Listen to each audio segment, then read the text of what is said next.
one to blow up like a Hello. I would never ask first.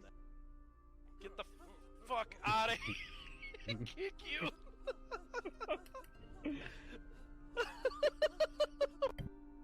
Go. If you really need to rush, you could probably ride your horse. Just saying. He said it's better than just sitting around here. Well, he didn't mean it necessarily here. It's just sitting around doing nothing is what's... No. Yeah. I'm even bored and I just woke back up.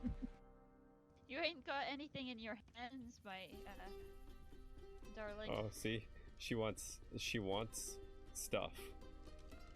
She wants a sugar daddy. Ah! Standing here today, I know I'm about to make the best decision in my life.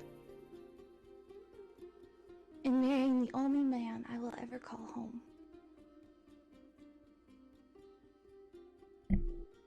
Today is February 8th, 2019, and you're listening to a bonus episode of the Renegade Gamers Radio podcast, where we met through our love of Ark and stayed together for our love of gaming.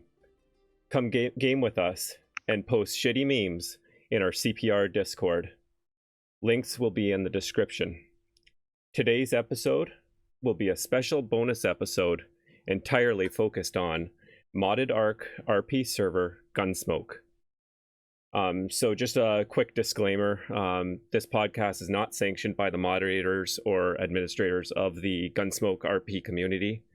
This podcast is simply just a group of the players coming together to talk about Gunsmoke. The views and opinions on the show do not necessarily reflect the views and opinions of Wildcard Games, the Gunsmoke RP community, or others in cross-platform Renegades. We're going to introduce ourselves. You'll hear some familiar voices for those who are have listened to the Renegade Gamers podcast in the past, and some will be new voices that you may not know. So we'll start with myself. My name is Cyber Judge. I go by the Gunsmoke character Ronaldo Sunset Wanderer, or Rin for short. I am a blacksmith, and I started Gunsmoke in season 2 right at the very end, right at the last week. I was known in that season as CJ Optimus. I was a gunsmith. And then at the start of season 4, I re-rolled to be Ronaldo, the blacksmith. You can follow me on Twitter at CJ Optimus. Or you can follow my Twitch streams. I'm just simply CyberJudge on Twitch. And now we'll introduce Girl Gone Rogue. Why, hello. Yeah, I'm Girl Gone Rogue. I play June Dougal. And her class is a doctor. She came in around season 2. I believe it was like the first third or first half of season 2. And yeah, she came in as June Dougal. She was a farmer. Then she became a cook and was adopted as June Jones. And now she's married and a doctor as June Dougal. So yeah. Mainly my thing is what's it called? Discord? Yeah, there we go. And you can just follow my page on Twitch at twitch.tv/girlgonerogue and find my Discord through there. There you go. And now we'll introduce Rogue Angel. Hi. Yeah, it's Rogue Angel. I play the character Randy Morrison. This is his first season, or was his first season. His class that he plays is a Wrangler. He's also known as a Horse Whisperer or Donkey Tickler, if you prefer that. Yeah. All right, and Diesel Effect. All right. I'm Diesel Effect. I play JT Autumn, the Carpenter. It's my first season in Gunsmoke, and if you want to find me on the interwebs, Diesel Effect, Google it. And now Scarlet. I am... Oh, shoot, sorry. That's a weird my name. My name is Scarlet Fury. My Gunsmoke character's name was Aubrey Collins. She was a Wrangler, and I have been playing. This was my first season. Season 4 was my first season, and it was solely with Aubrey. Perfect. So we may have a few others joining us as the stream goes on. We were expecting 2 more, but we'll introduce them if they join. So now we're going to move on to, for those who don't know what Gunsmoke is, what is Gunsmoke? Go ahead, Rogue. All right. So I'm gonna give you a little. Oh. This Rogue. Unless you wanna read what I wrote. Oh no, you go ahead. All right. It's all you. All right. So I'm gonna give you a quick little background on what Gunsmoke is. Gunsmoke is an immersive role-playing server built using the game Ark Survival Evolved. It utilizes a custom map. It is heavily modded to build an immersive world that is set in the untamed Wild West of the late 1800s. It takes place in a county of Gunsmoke in Colorado.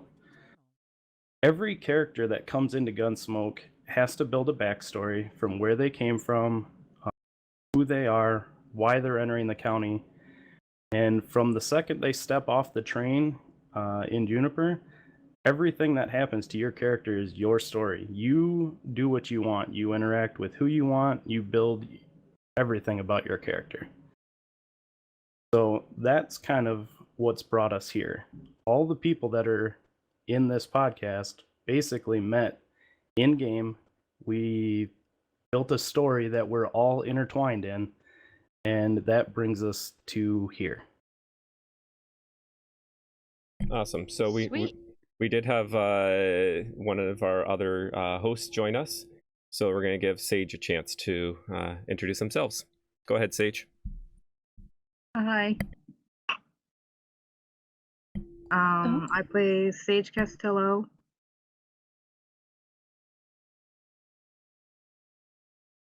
And what class is Sage? He's a blacksmith. Has been since he joined end of last season. Perfect. All right. Sweet.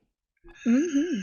All right, so we're going to go to our main topic, we have several main topics, but we're going to start with our favorite story involving our character, and I'm going to switch it up from the show notes a bit, so we're going to start with Diesel this time. Really? You're just going to put me on the spot like that? Okay. Absolutely. Favorite story? Okay. Well, early on in the season, it was kind of slow going. Oh no, it's not this one, is it? Oh, it is.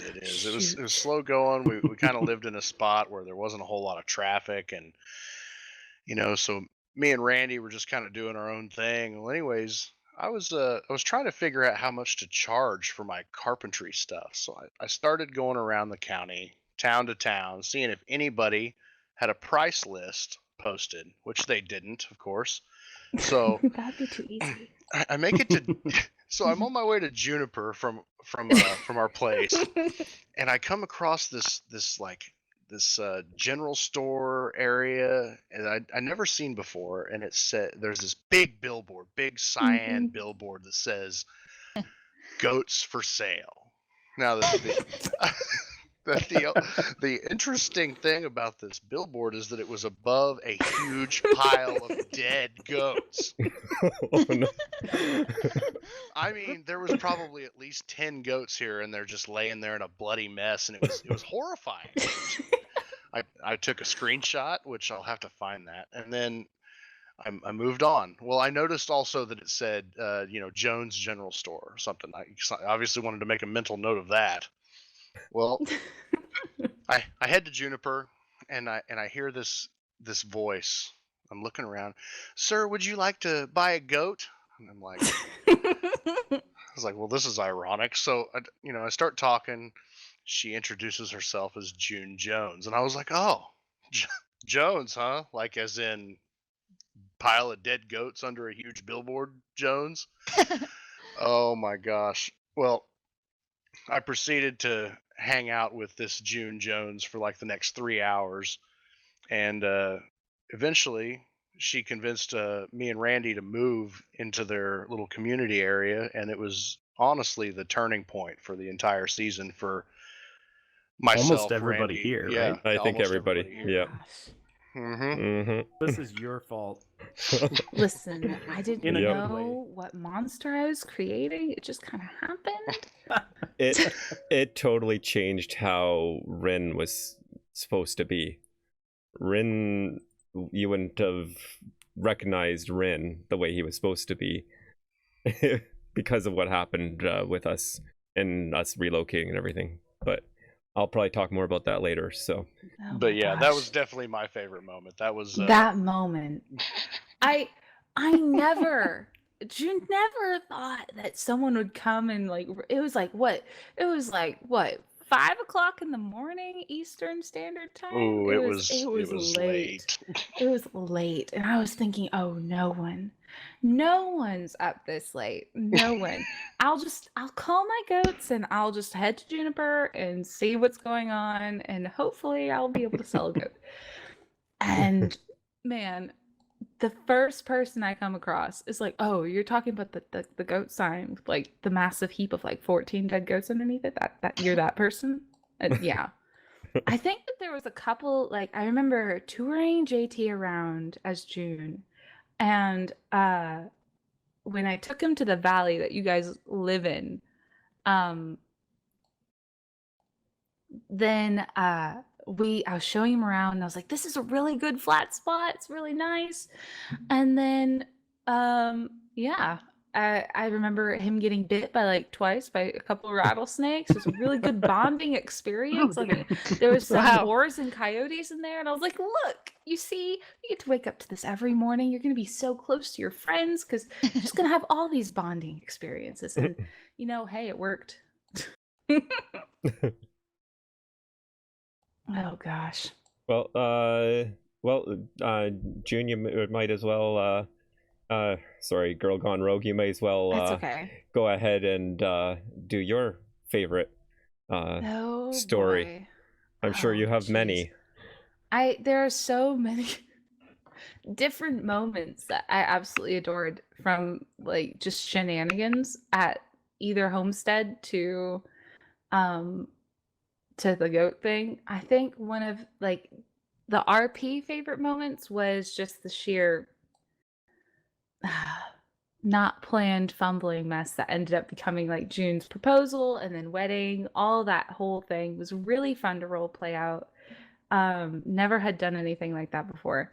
It was very, very, very entertaining. And the whole getting it built process, everything was very impressive, especially with JT's build. It was something right? to remember.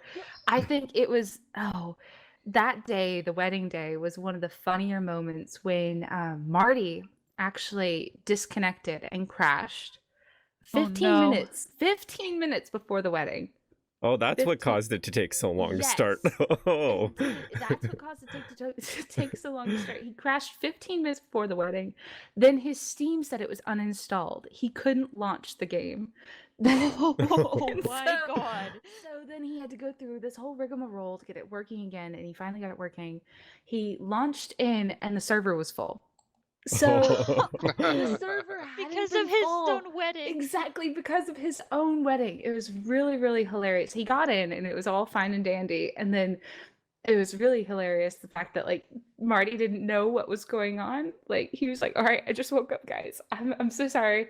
And then he was sitting in the back room waiting for someone to like cue him to go up to the podium. And that's why it took so long. It was just like it took so long. It took so long.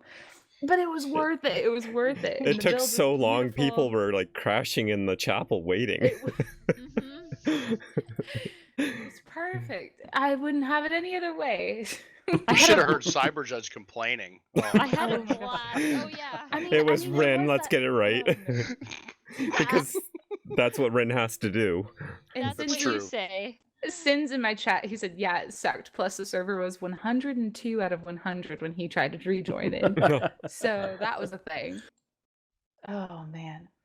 But no, that was a really funny moment. Let's be honest, everybody just came because of the chapel.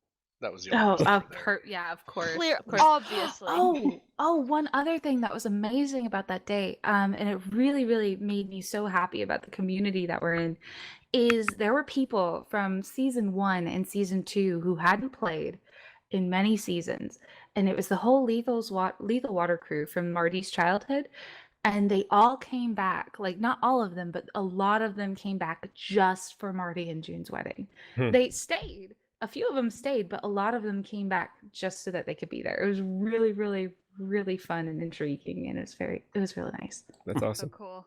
Mm-hmm. All right, why don't we have the other rogue go now? Yeah, imposter. The other rogue. I'm the OG. We've already established this. Well, I do have one specific moment that I do remember, and we were up in Glacier Falls, and we were getting a tour from was it Ashley Henry? I think it was. Sounds right. And oh boy. Yeah, for those that don't know, Randy is a ladies' man. Yeah, he's a man whore. That's about the best way you can put it. Good God. It's true. He has absolutely no problem slinging compliments to every single woman that he runs into. Or man. It's true. I've watched it happen. You tie into my favorite story, and we'll get there. So we're standing up there, and we asked for a tour of the town. So Ashley's given us a tour of the town, and I don't remember how far we were into it, but the sunlight was behind her, and it looked amazing. And Randy had to jump on that opportunity, and he's throwing these lines about, with the sun behind you, your hair looks amazing, and just compliment after compliment. Little did I know that her fiance at the time is standing right next to me, right next to Randy, and he's like, "Who the fuck is this guy hitting on my fiance?" And it took Randy a second to catch on what was going on, but when he did, man, he flipped that shit so fast. Next thing you know, he's complimenting her fiance on his hair and how well he's dressed and everything else, and just everybody's standing back giggling and just watching this happen. That sounds very Randy. It very much was.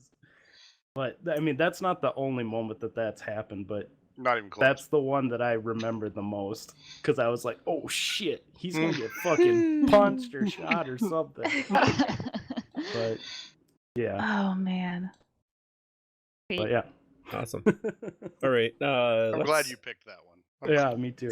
Let's see what Sage has to say. Sage, do you want to tell us one of your favorite stories from this season of Gunsmoke? This season, oh boy. Oh boy.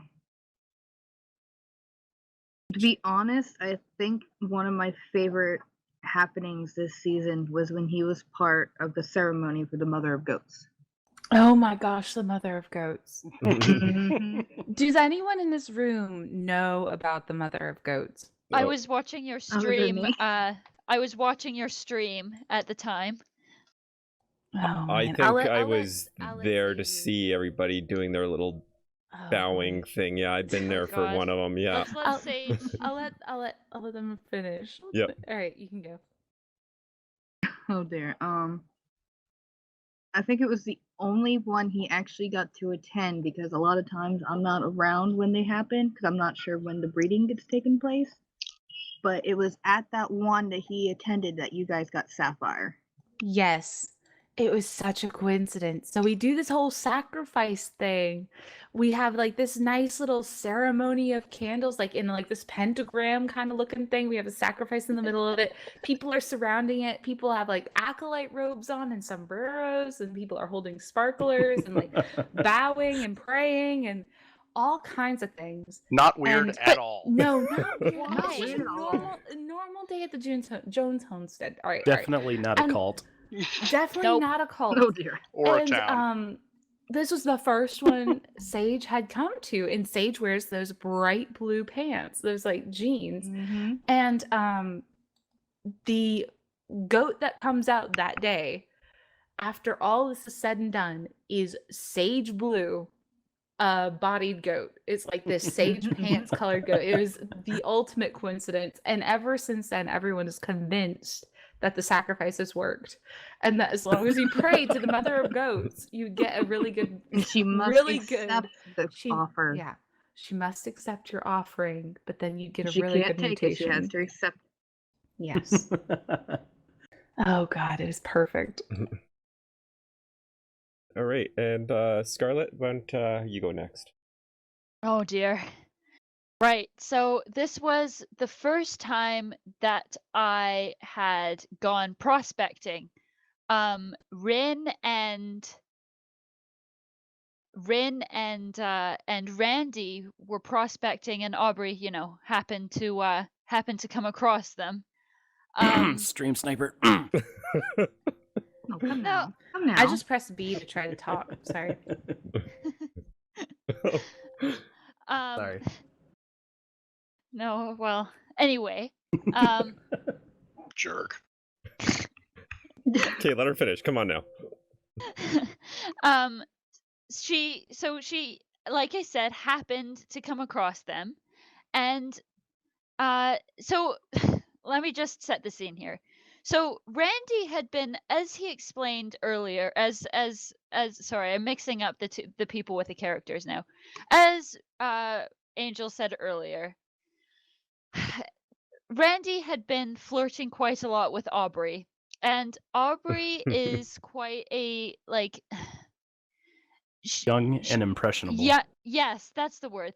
Those are the words. Thank you. Young and impressionable. She's 23, and she hasn't had. She's been shut away for most of her life, so she hasn't had any real anything with boys or men because of her parents.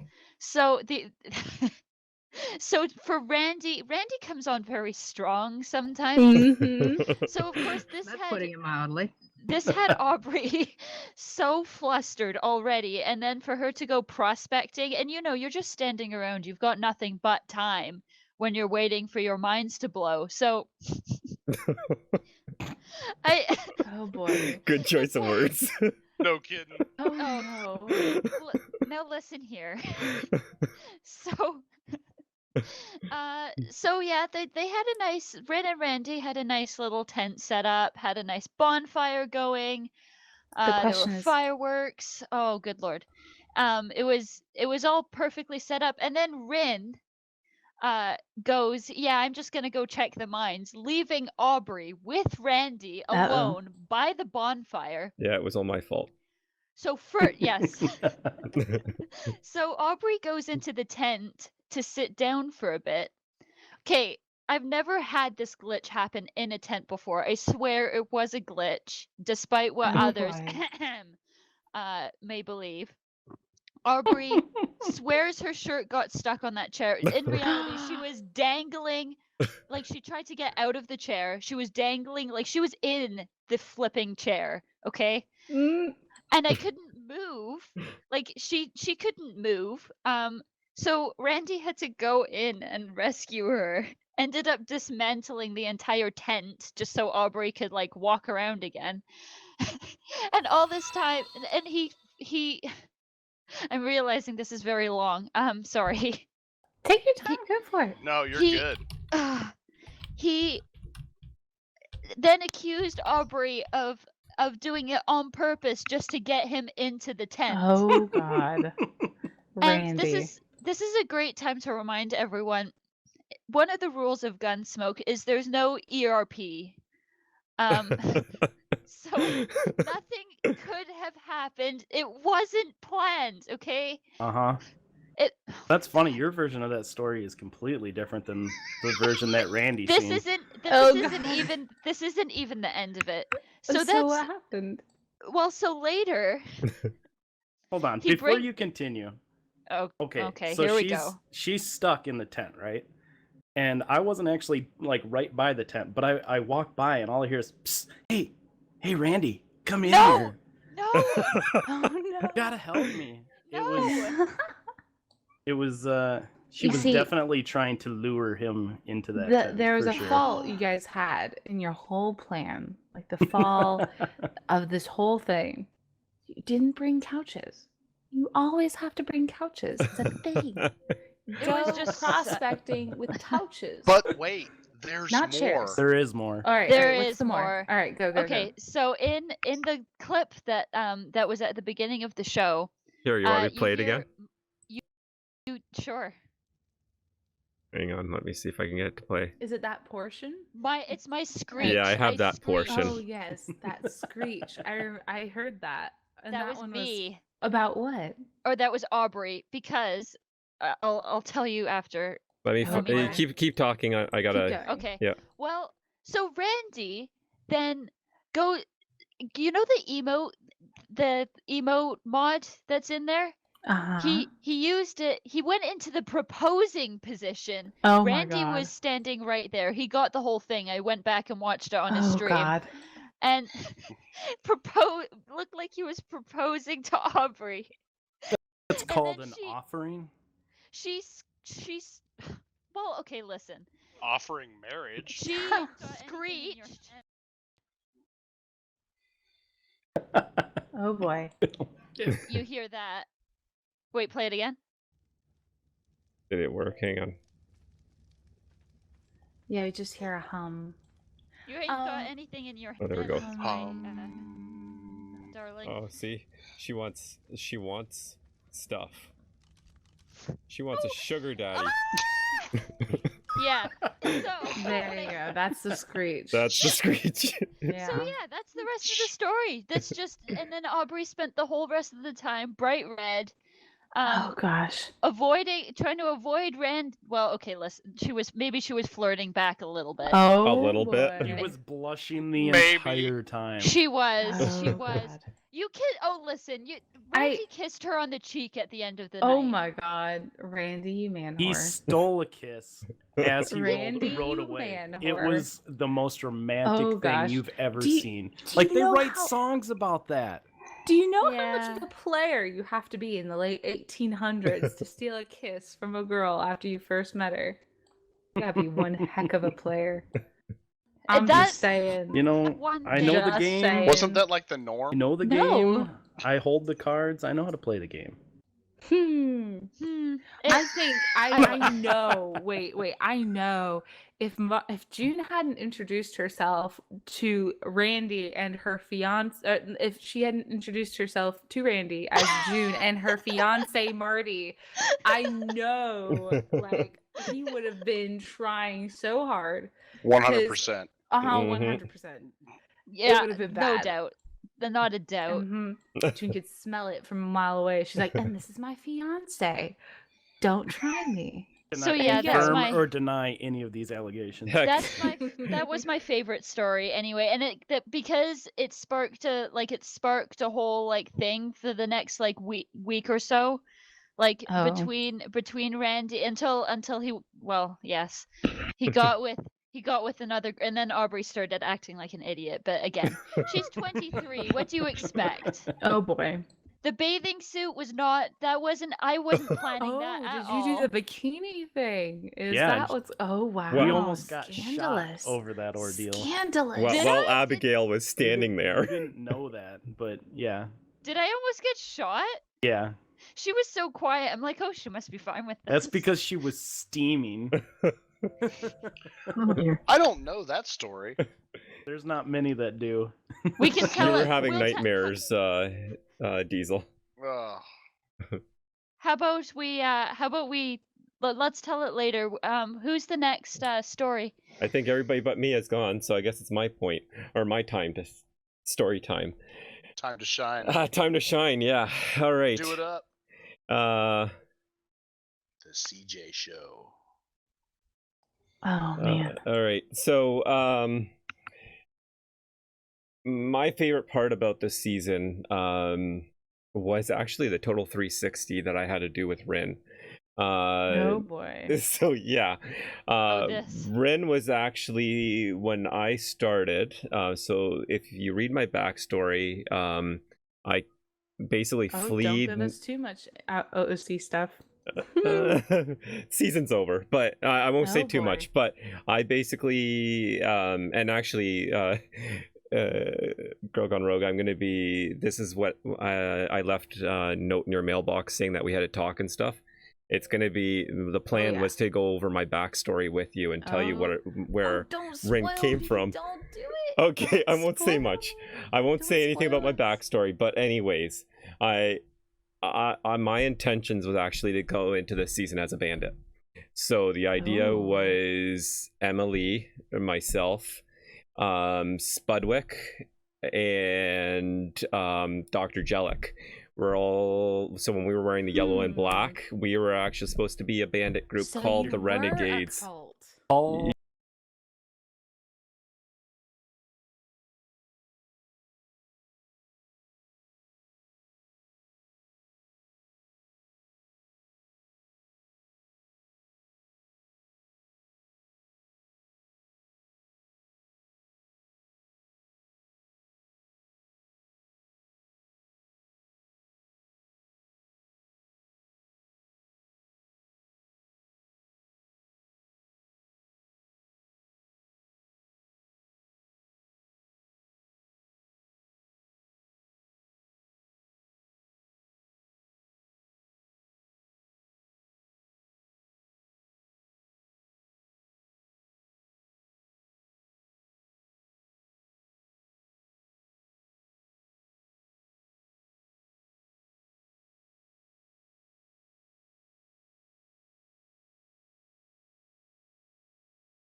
the biggest crowd there's been. Not without this any season. complaints, he didn't. Oh, yeah, I bet.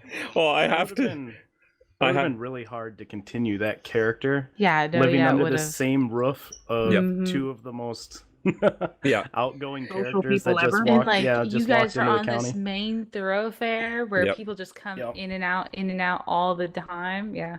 Yeah, it would have been impossible for me, and even I think actually Emily wanted to continue. Like, she didn't want to do anything over the top banditry, but she wanted to like steal from people and stuff like Like that. blowing up the Mhm. bank. Yeah, yeah, like She that got one sound real, clip says. like, got Casually. real into the goats though. At the end of the season, She she did. did like this nice 180. She was like, "Goats, yes." Well, she It's like, she damn. Struggled She- with the otters for so long. Oh, Yeah, but otters. she didn't want to do the goats because everybody was doing the goats, and so she was trying to get into something else, but she The thing folded is, and it's went like, for the goats. There's so much You could go for the variability. You turtles. can basically like there's so many Oh, different turtles. colors that people get. It's ridiculous. So I mean, if you do anything, you still have like those different factors. Yeah. I guess. Yeah, so and I think she realized as much as she didn't want to ditch the idea of being a bandit, there's way too much banditry this season going on, and that's what kind of made me want to change my character. Oh, those troll bandits! Oh my god. Well, it seemed like every week I was No. hearing a new bandit story in the game. I'm like, okay, I can't add to this. Like, there's enough banditry going I on. know. So And like, I want to be perfectly clear.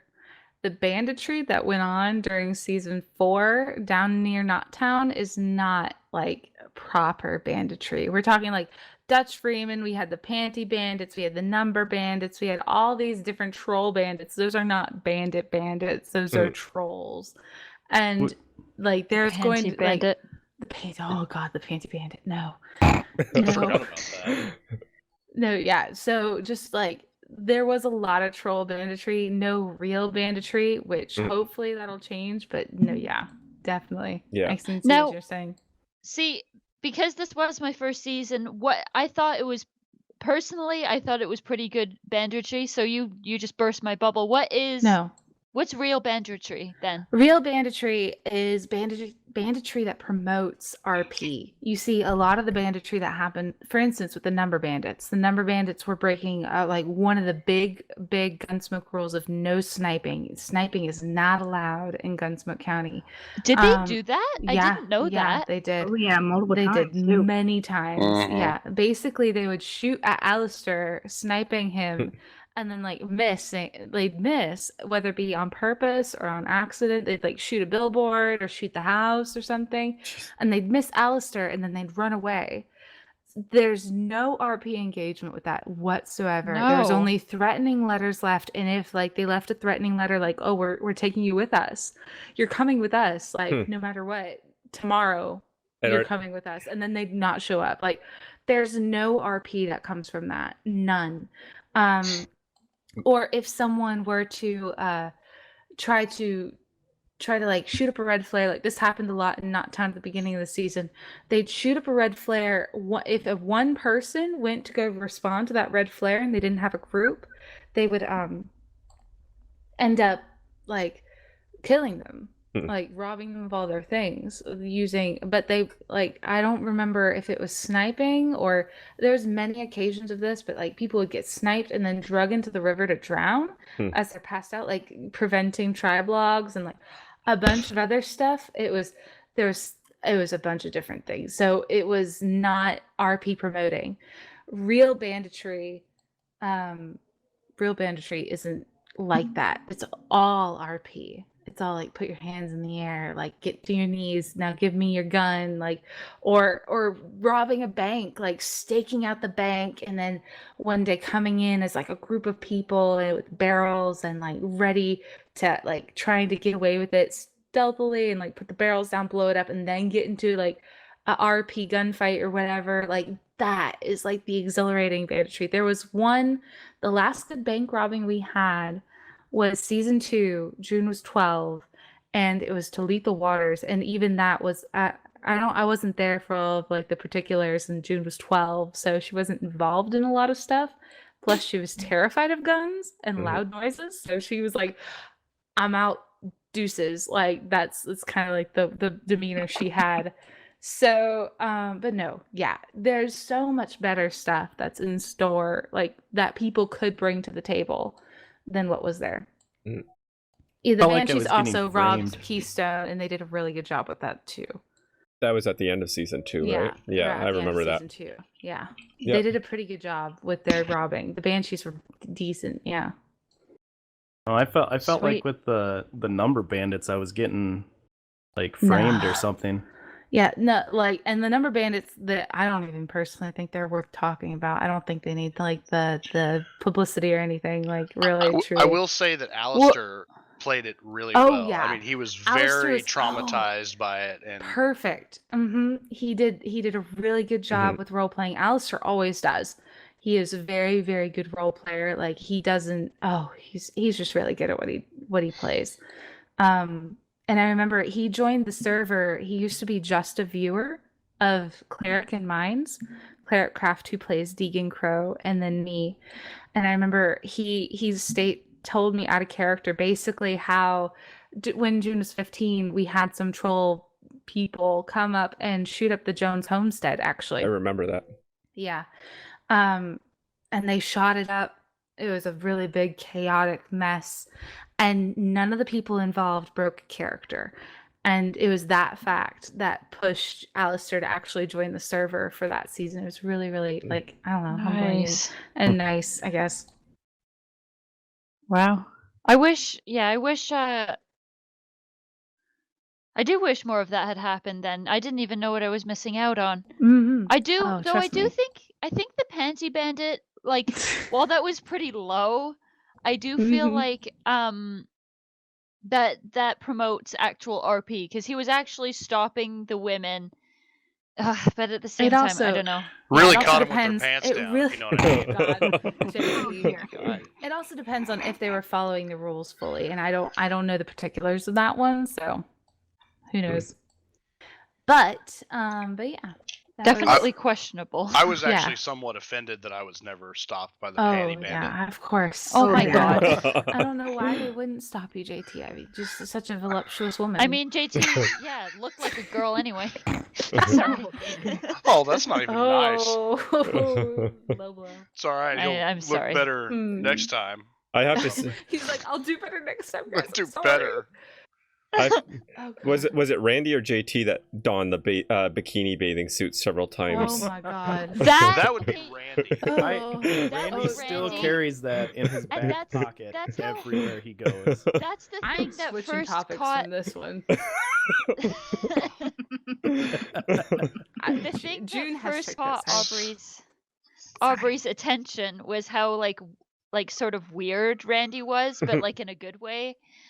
And that was Oh, but that just reminded me of that whole party. Remember Lucille's party, Randy? And I think who else was there? I think JT as well. JT was there. Yep. Yeah, that was a good party. I don't remember For the Oh, boy. record, when Aubrey pulled JT aside to ask him if Oh my Randy God. was flirting with her, Oh my God. that was completely fabricated on JT's side. Wait. That is not true. Wait. Was it? I just told it how it was. Mhm. Yeah, and then after you two came back, Randy was like, "What's going on?" And he kind of filled him in, and I just fucking rolled with it. So that's at that point, that's almost, I don't want to say the starting point of Randy's like womanizing, but that pretty much was the starting point of it. Like he Oh, was boy. already pursuing other women and doing the compliment thing, but Listen. after that happened, Are you saying that JT created the monster? Oh, he No. released the monster. I wouldn't say I think the create. monster was already well on its way. Let's start with your. Let's see. What was the first one? Oh, I believe it was Lara, the cook up north, where you left her a love letter with a quote of a It song. was song lyrics. Ooh, nice. So that was Smooth. actually a smooth one, but I think is smooth. Lara had a hard time figuring it out what your intentions were, and you quickly moved on from her to, I believe it was Aubrey next, right? If I'm Yeah, I think so. or was it the yeah, Skinners? I because- can't remember because- if the Skinners came Wait, first. you tried for the skin. He No. came, No. He came with Laura to the party and ended up hitting on Aubrey. Okay. So they were both at wow. the same party. I didn't know that. Oh, God. that is a Damn. true story. Wow. Another part of that story. That's where the Skinners first met Randy too. Was at that party, and Oh, that is right. mhm. So it. Hey, I think you had. love for everybody. I think you had Savannah pretty convinced that you had a crush on her because she happened to tell Rin while he was standing waiting for the bank opening after that, going on about how she thought that Randy had a crush on her. Oh boy. So, But she already knew who I was before that party, and I don't recall running into her before that, but she knew me as the fucking donkey tickler before I had even talked to her. Yeah, because JT made your sign Perfect. say donkey tickler. Perfect. but hey, in the end, it ended up with one true love with Randy and Abigail, I believe, right, Randy? Aww. Yeah. Aww. No spoilers. So we. But I have to say, oh wait, sorry. No, What go were you ahead. gonna say? No, go ahead. I Oh. was just gonna say we moved pretty much into our next topic, which is the round table. So we'll just keep Okay. going from here. So Okay, yeah. go ahead. I have to say that before Randy, I think the person who had Not Town's player as like a namesake was Tyler West before Randy. Tyler West had like bounced from woman to woman, like back and forth as fast as you could see. Oh, like the whole time. And he finally kind of calmed down and like started maturing up. Like when Randy started coming in, he just like picked up where West left off. It was really funny. And then what else? Oh, it blows my mind. I feel like lots of people in Gunsmoke like are always like picking up and starting relationships so quickly. I have Not noticed everybody. Yeah. Well, not everybody, especially not everybody, but Randy, West, like people, Abigail, they'll pick up and start off and like go running. Mhm. And I'm sitting here thinking like, oh my God. I personally, I don't think June could ever like do that ever. Are you saying that Gunsmoke County is filled with thirst? It's a Listen, thirsty county. I said nothing. I think it took a total of 8 years for June and Marty to go from like becoming friends to getting married. That 8 was- years. You have patience. That was one thing I questioned, and being that this is the first time that I've ever participated in a role-playing server, I was concerned that it was going too fast. Like, I didn't know what the pacing... Well, if you think about the late 1800s, where women weren't allowed to like show their ankles, let alone like hold hands with a guy out in public without being judged, I think it'll give you a little feel Right. for the time period and how fast people moved. This was the time period of courting. Mm, that's true. JT Oh, my stayed out of chat- that whole dating scene by yeah. being interested in an unobtainable woman. So that My- actually worked Wait. out really well. What? My chat just is renamed Gunsmoke. I just wanted to like share this name with Yeah, you. I've seen that. Thirst Smoke County. Thirst Smoke County is a thing. I would like to like trademark that. Thirst Smoke County. Let's do it. That's awesome. What were you Oh, asking, boy. Scarlett? I don't. Oh no, just no. Never mind. It might be a spoiler. I want Aubrey to, because Aubrey's going to be coming back, of course. Yeah, don't spoil. Don't spoil. Yeah, no Mhm. spoilers. No, yeah. Just to recap, we don't talk about future and we Right. don't talk about backstory that we wouldn't know. Yeah. Right. Yeah. In the show notes, there's a whole section on future, so I don't know what the deal is There with you that. go. We'll see. We'll Well, see when the we get there. future was not to get into detail. Just to give what you're and the way I look at this with the meta no meta thing is what Cyber Judge me knows I don't transfer to Rin. And Right. what was interesting with me this season, because I already knew most of Gunsmoke, and the guys that I joined up with, Spudwick and Dr. Jellic, they've never played Gunsmoke, and we're like, oh, let's go find the mine. Well, I knew exactly where that mine was, but to play Rin, who just landed in Juniper and was supposed to know nothing about the map, not know where to get oil, not know where these mines are, it was the most challenging thing I ever had, because I knew the whole map. Like, I had the map on, like, exposed with my little pins all over of where everything was, and I'm like supposed to be playing dumb where I know nothing. That's a good point. Never re-rolling. Yeah, no, like, and there's a lot of people from season 1 who are re-rolling, and I won't talk about it, but like, I am giving kudos to them. No kidding. Kudos to them who are like, they've been in the county since like day 1 basically, and they are going in just like, I know nothing. Yeah, it's gonna be very interesting to watch. It worked out well because I was with people who didn't know, so I was kind of like, oh, let's go, and I would kind of get them in the right area, but then be like, oh, I don't know where it is, do you see anything? And eventually we would get there. We actually, I remember I was with Dr. Jellic, and Emily was actually with us too, and obviously Emily played with, it was Emily and I that lived together in the season before, so we both knew the map, so we're both playing stupid here. We actually went up and down by the mine by Juniper 3 times before finally Dr. Jellic's like, oh, what's this? And actually when I'm like, oh, thank God, finally. Like, that's fun. That's funny because I've done that and I knew where it was and I was supposed to know where it was and I still couldn't find it. Funnily enough, Emily, her beginning character, Emma, was actually June was the first person who welcomed her into the county and showed her around on her previous character. Okay. When June was younger, actually. Little fun little snippet. There you go. Nice. She showed her around with Albert Gaines. Those two are the same people. Yep. 2 people she introduced to the county together. I had heard that story. Because then you were the one to show me around. Yep, and you showed me around as well when I first. Oh man, that was arrived. June's main goal when she was 12 years old was to know where everything was, where everyone lived, where every town was, where every homestead was. If someone needed a blacksmith, June would know where a blacksmith was. That was her 12-year-old self's goal. She was like, I'm going to know everybody.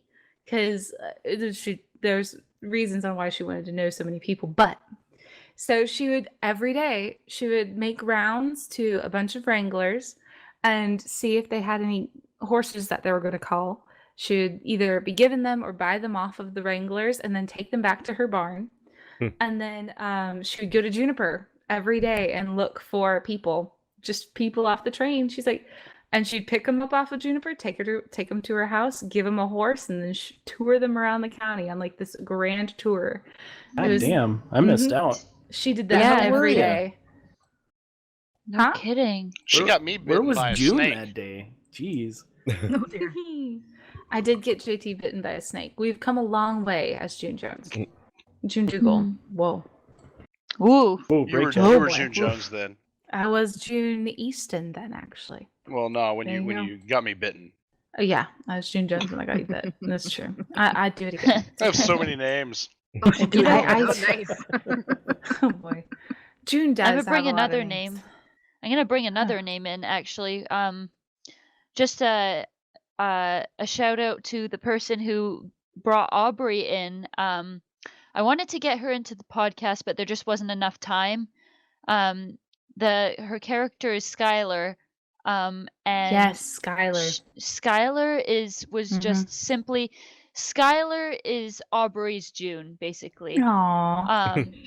Like the first person that Aubrey met off the train, Skylar took Aubrey up to Fox Pass. There Aubrey met Garrett. The 2 of them gave Aubrey a horse. Got tools off of Sage, actually. Bought tools from Sage, and then Aubrey met Sage. And it was just, it's just, I was so nervous going in, and this actually relates into one of the topics that we wanted to brush on. New players out there, seriously, I was so nervous going into this. It had taken the rest of these people weeks to convince me to join Gunsmoke. I step off the train. I barely found the clothing box. Like, I kid you not, gosh. Aubrey almost walked into town naked, and then I'm like, oh, I guess I should find clothes. Wait, there was a which season was this? The clothing This box? This season. season. This season? Yeah, this is Okay. my first season. I was trying to remember because I mean June played as an anti-bandit and went to Juniper and filled up like all the containers with That was like last axes season, wasn't it? and yeah, it was last season. Yeah. So I was really confused. Anyway, Sounds keep going, sorry. dangerously close to Panty Bandit. Oh, okay. Oh dear. Yeah, June's definitely that one. Redistributing. That sounds like a Robin Hood story right there. Stealing everybody's panties to give it to the new people off the train. Here Oh you my want God. these old panties? Oh Broken dear. in. Oh gosh. Sorry, yeah. keep going. No, it was just a shout out to Skylar and to all the people of it. Like that first encounter, like I think that really formed the rest of my Gunsmoke experience because I realized most people are really nice, and if they're not, then that's their character. Like Rin was really, really salty towards Aubrey because she like was bunking gosh. she was bunking in their like little or not little, it wasn't little by any means.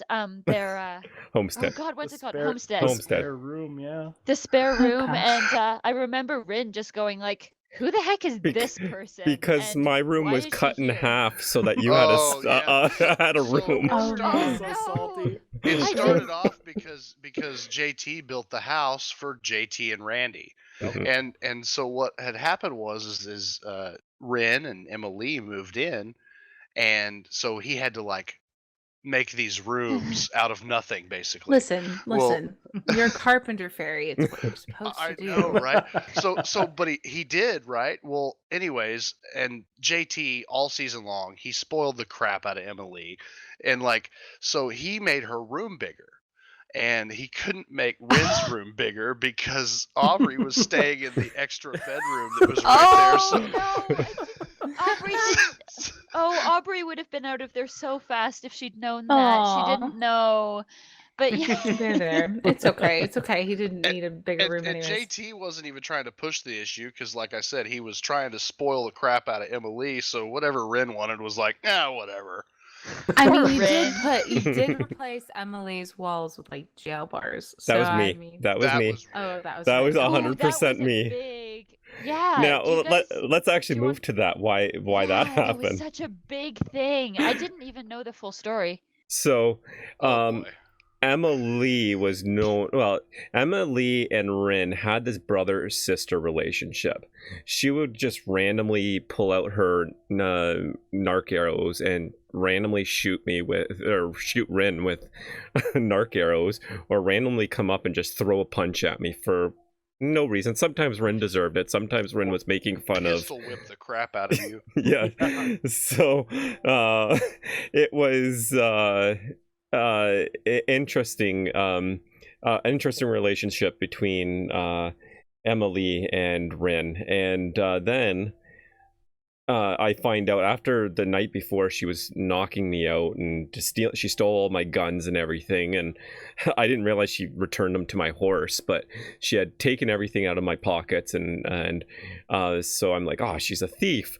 And then I the next morning I wake up and I'm talking to JT, find out that he's been shot by Emma Lee. Now it was apparently, Oh my gosh. apparently that it was story. just a misfire of I'll elaborate. yeah, please way to elaborate wrap because it I up. wasn't there to see it, so You want me go to ahead do and it now? explain, and then I'll continue on what I did after that. Okay, so this was late. Okay, so we were trying to like button up the homestead and get to bed. Anyways, I hear this. I don't know if it was a boar or a coyote, or it was a coyote. So I go out back. I'm like, all right, let me off this thing so it's not gnawing on the fence whenever. So I go out there, and this thing's running like left to right full speed. So I'm just missing. Like I'm just missing every single shot. And I'm like, oh my gosh. So I start sidestepping and trying to get it lined up, and all of a sudden, pow, I'm shot. And this was the first time I'd been shot in Gunsmoke. I had no idea what to even expect. So I'm like, I look down and and I see the little bullet status effect thing, and I'm like, I've been shot.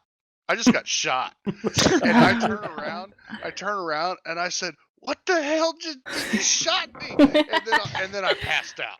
And I'm like, oh boy. And it was so funny because she started freaking out. She's like, oh my gosh, I did a bad thing. I did a really bad thing. And she's dragging me into the barn.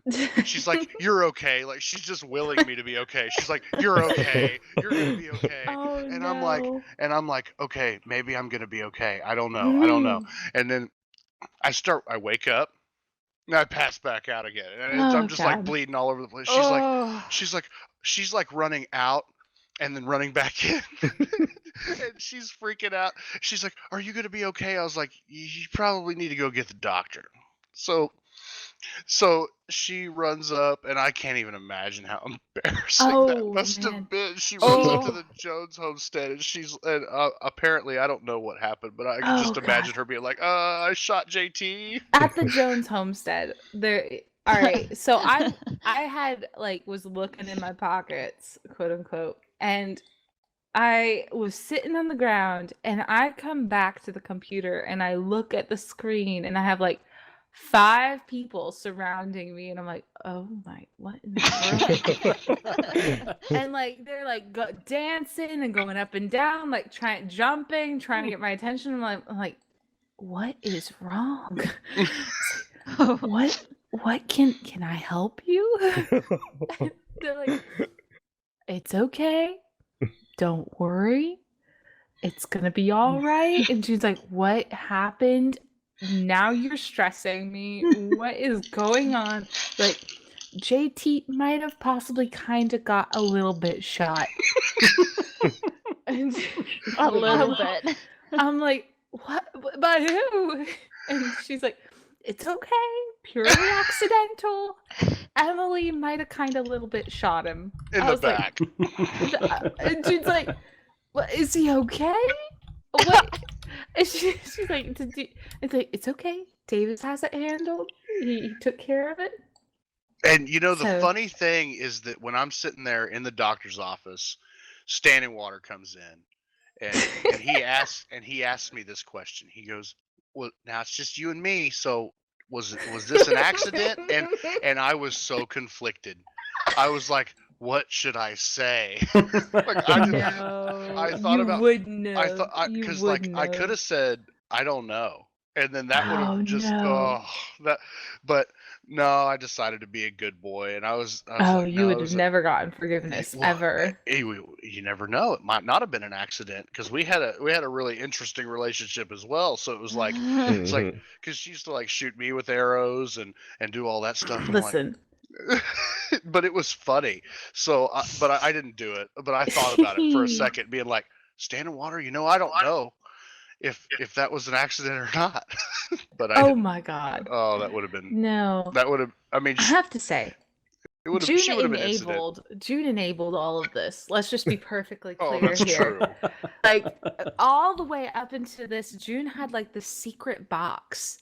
That not really secret, but to everyone else it was secret. But she would go in her hunting journeys and collect trank arrows, and she'd just leave them in this little drop box and be like, all right, here's some more trank arrows for you to go and shoot each other with. It's okay. The problem was the only one who knew about it was Ematai, so she was the only one that used them. Diesel was the one who got them. Diesel's the one who JT was the one that June was like, hey, by the way, check the icebox. She would always because Emma could make her own arrows. So June always gave them to JT. Oh, gotcha. You should have seen the fights that came over those arrows. I mean, I'm getting knocked out. She's getting knocked out. Oh my gosh. Let's be perfectly honest. Just sorry, go ahead. I was gonna say, let's be perfectly honest. If June was in on this bow and arrow, like trank arrow fight, you'd all be down. Let's just do That's it true. like that. It's true. I've seen you use. I've seen June use a bow. Yeah. Mhm. Scorpions with the damn bow. What are you kidding? Yeah, Like that's from crazy. forever away. Oh, when I one shot that boar, that was really fun. I really liked that I've one. seen that. So, What were anyways, you saying, Scarlett? oh yeah. I was just gonna say, like, literally, okay, that you guys ever want arrows? All you have to do, just set up a place like where Aubrey was, and there's boars and non-stop things just Mhm. trying to eat. Like Aubrey, if she wasn't so happy to be out of the place that she had been before Gunsmoke, then she would have been pissed, but she was like almost enjoying, like, oh my goodness. Anyway, she has a lot of arrows and stuff. She always does. So literally just hit her up for that. Yeah, right. Yes. That would I have to, got the like, they'd have to find that in character. But yeah, I would get the majority of my arrows from just killing stuff. I mean, Yeah, same. especially down that valley you moved Yes. us into. Yes, you see, JT's I'm Valley? enabling you again. JT Valley. JT's Valley. Oh man. But speaking of killing stuff, I absolutely adored all the hunting parties and the fact that June's bow, and like chat brought this up, Sin brought this up actually. Sin says how June's bow she got from Secret Santa. June's bow from Secret Santa was insane. It was 177 pounds of pressure, but damage percentage for that bow. That bow was like lethal, man. It was just as good as a gun. Like anyone. Oh, it was so good. It's a very good bow. But her and her pitchfork, she was unstoppable, guys. Let's just be perfectly honest here. Yeah. I agree. Nobody's gonna argue with that at all. So to go back to the whole after Rin found out about the shooting, I knew Emma Lee was not going to be waking up until later in the evening. So I'm like, okay, time for Rin to be Rin, and he's a blacksmith. He can make the jail bars. So he made a jail door, a jail door frame, and then some jail bars. Took down her walls and her doors and put these jail bars up. Lock the door and made it admin only, and removed admin rights from the tribe, so she couldn't open the door. Oh my god, you guys are terrible.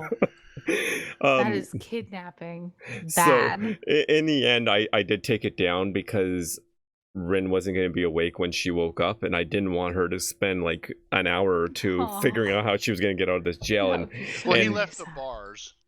And also, like, was she able could to just open pick up the wall and Yeah. like jump out. Yeah, exactly.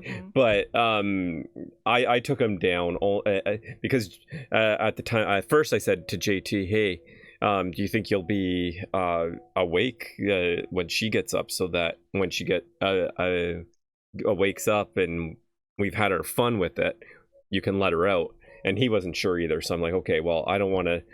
I'm not here to ruin anybody's time. She still role played it though. Whenever she got up, and of course JT like let her out immediately because because that's just what he did, and she felt so bad, and she was her character. We don't know if she was 17 or 20. She never gave us a real straight. She bounced around. She told June 20.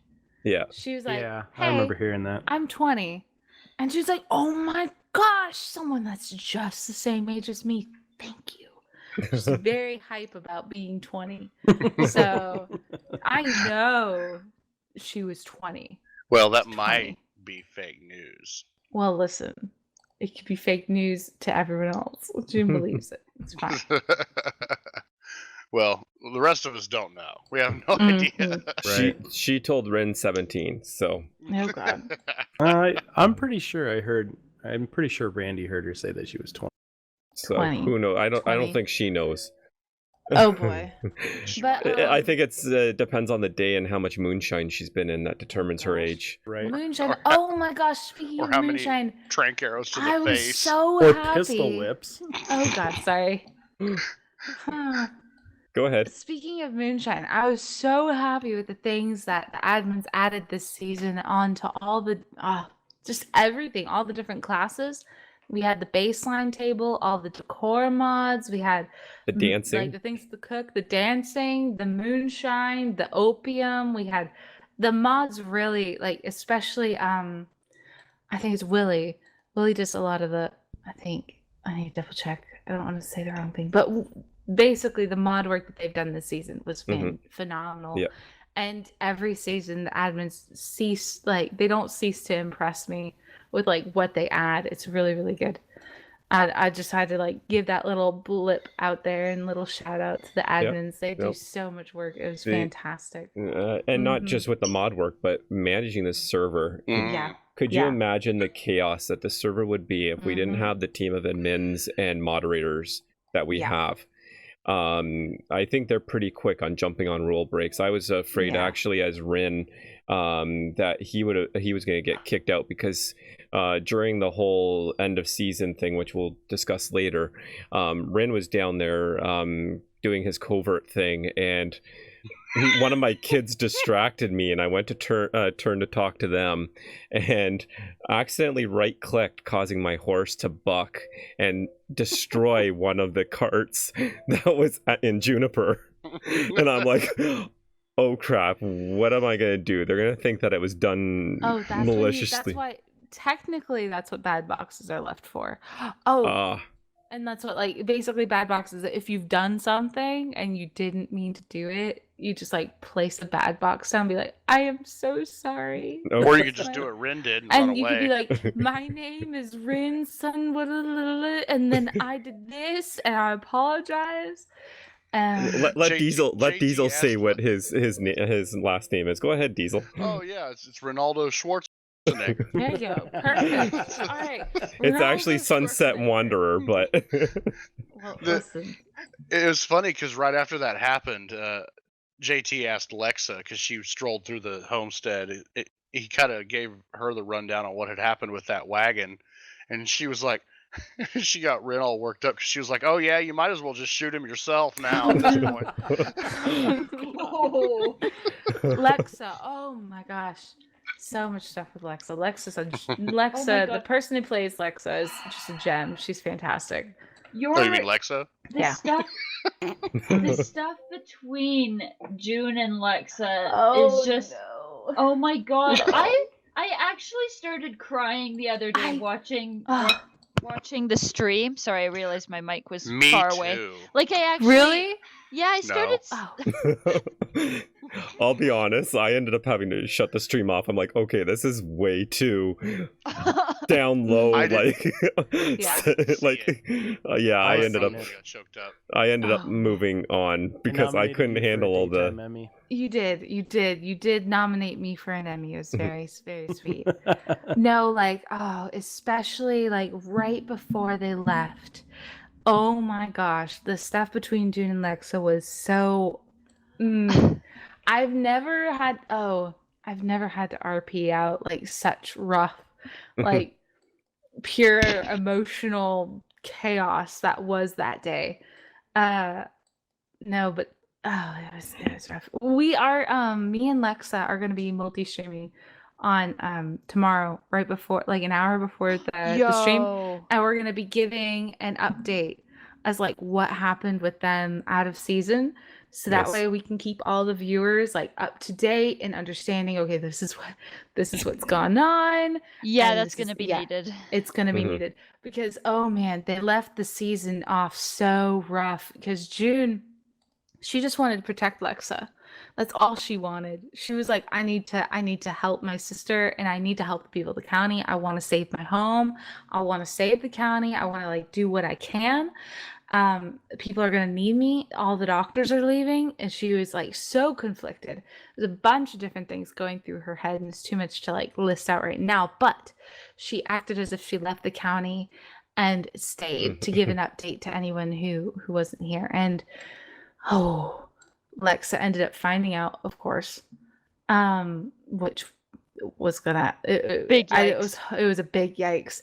And yeah, it was a whole lot of drama, but we'll let you update on, we'll give you an update on that later on. But no, like throughout the whole season they'd be like sisters forever, like stuck by each other's side, and like this one thing is like we can't unbreak a place. Like if you shatter something, breaks into a million pieces with one accident. So it was very rough. That's for sure. Kind of like you can't unjump a cliff. Yeah. Mm-hmm. Well, listen, that's already done, said, and gone. Listen. Can I just say how happy too I was that that was just dumb luck that Aubrey managed to catch June just that night, just before the whole family. Thank you so much for that. Oh my God, she's such an inspiration. Oh jeez, no. June just does her best. Let's just be perfectly honest. She's like a walking dumpster fire. Let me be perfect. Like I love her, walking dumpster fire through and through. But no, like there's been so many things that have just been complete coincidence that they even happened, that have led to so many different RP moments. Like for instance, like when June ran into Aubrey and they had that talk at the beach on the boat, that was pure coincidence. Coincidence. When even Lexa found June that other day after that whole ordeal. Oh my God, that was tripping me out so much. I'm like, how? Yeah. They had June. Basically, Lexa said, "I'm leaving. Goodbye. Like I'm leaving you. I'm not staying here." Blah, blah, blah, blah. It was a bunch of different things. You'll have to go back and watch the VOD. It was very, very good. But basically, she was like, "I'm leaving county, and I'm never coming back." And June was destroyed. She was like, I can't lose another sister. This, like, she collapsed physically, emotionally. She just like fell off her horse. The minute she lost Lexa, she fell off her horse, laid down on the cliff, and sobbed. And she stayed there. She didn't move. Like the moment Lexa left her and the moment Lexa came back by accident, June hadn't moved a spot. And I, out of character, saw people like running through the valley. June had her head buried in her arms and crying, like her eyes out. So she didn't see anything. But like, then just out of like nowhere, Lexa hears, and the whole time I was typing out like she's sobbing or like choking on her breath or blah blah blah, and there was like this one instance where Lexa's tripping balls on Frog's skin and she hears June sob and ends up stumbling across June, and it was just like pure coincidence that she even saw her or heard her or anything. June could have been laying there forever and she never would have known. So it's so many things. It was very, very hot, so many feels. It's amazing. All of the feels. For me, as I'm a very emotional person usually. That's how I run. I have friends that are logical, and that's all well and good, but for me, I run purely on emotion. And that's partially why I was so concerned coming into Gunsmoke, because I'm like, what if my real character starts to show in Gunsmoke, or what if I'm too affected? But I've found it's actually not a problem. Like I've literally become a different person while playing Gunsmoke. That's the beauty of it, isn't it? It's so gorgeous. Like it's like voice acting, and like I find myself thinking as Aubrey in real life sometimes. Like I've noticed that too. Oh man. I do that all the time, and like I will daydream about Gunsmoke, and I dream about Gunsmoke. It's bad. I'm like in Gunsmoke Anonymous, like legitimately. And I remember even when I was playing Little June had like this itty bitty squeaky little voice. I don't know if I can do it. It's like really, really like really tiny voice. And I remember when I would go about and I would stop talking as June, it wouldn't click in my brain. I'd stop talking as June, and I'd like talk to my fiance in real life in like this itty bitty voice. I'm like, oh my god, wait, no, stop, sorry, and have to like reboot my brain. But here I was gonna compliment you on your ability to turn it on and turn it off. Listen, from the stream the other day. It's just perfectly luck. Let's just be perfectly honest. But no, and one other example I wanted to leave with like this whole crazy organic RP and how like things happen and it's just completely unplanned and you never realize it, is like, for instance, June and Marty. June met Marty because of the fact that Marty almost died. He drank a bunch of moonshine, passed out, fell off his horse, fell onto a scorpion, then into a pack of coyotes. The coyotes ate his horse, almost killed him, and then he was saved and then doctored up by Davis Jones. Davis Jones and Carrie. Carrie was one of the first 4 people June met. June met in order, I think it was Granny Marge, which I don't know if a lot of you know who she is, but June met Granny Marge first off the train. Then she met Carrie, Marty, Overwatch, not Overwatch, Standing Water, and those are the first 4 people she met in county. And Marty was there because he couldn't function. He was 15 years old, bandaged from head to toe like a mummy, and couldn't run, couldn't bounce around. Oh my gosh. Anything. And Marty was secretly really, he didn't like June at first because she was this itty bitty little girl, super happy go lucky, hi guys, my name is June, the month, and bouncing around everywhere. And he's like, I want to run around. And so it was really entertaining. The only reason he even met June was because of all the things that happened to him that day, him losing his horse and everything, and him being forced. He couldn't run away from June, and the people that ended up taking June in were the doctors that were taking care of him. So it ended up just being, he was kind of forced to stick around her. And then eventually they both had an interest in this horse race, and then they went over to sign up for the horse race and started interacting. So it was really funny how all those things come together, non-planned, pure organic RP, and even you can look on to this day what's happened because of all of that. They've gotten married and all that kind of craziness. So it's really, really cool. Well, I gotta say, you've had quite some luck with your role play scenarios. Rin tried to do some role playing that ended up kind of horribly, and it was when Rin decided to run away from his homestead. Boy. Oh my gosh. after all the making fun of Emily shooting JT, and then June made a comment because I was kind of still ribbing her a little bit while we were waiting, I think, for Emily to get a goat or something. I don't know why we were at the Jones's place, but we were there, and I happened to make a comment that tied into the shooting, and June happened to say, "Come on, leave her be. She's already feeling bad about it or whatever." Mm-hmm. It caused JT.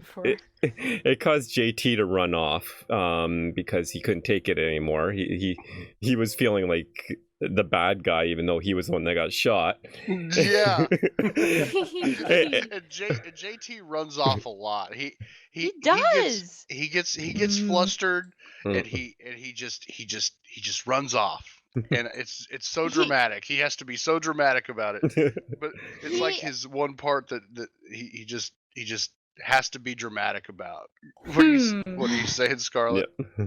Well, Diesel JT and Aubrey never made up. They never saw each other again after that whole Emily and JT incident. We'll have to tell that story. Actually, that's a good one because the animal walk. But I'll let Cyber Judge finish first.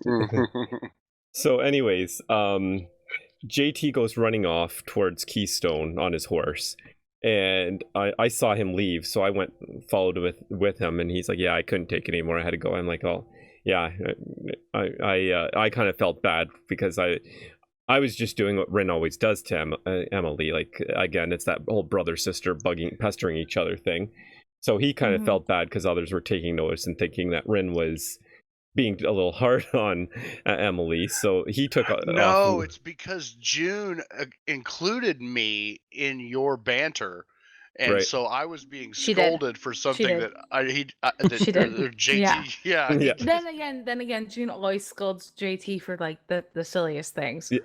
She just kind of hey, you scrub, what are you doing? You can't Mhm. sleep. Why are you sleeping? Don't sleep. Jeez. But anyways, Rin runs off Yeah. with JT, following him up to Keystone.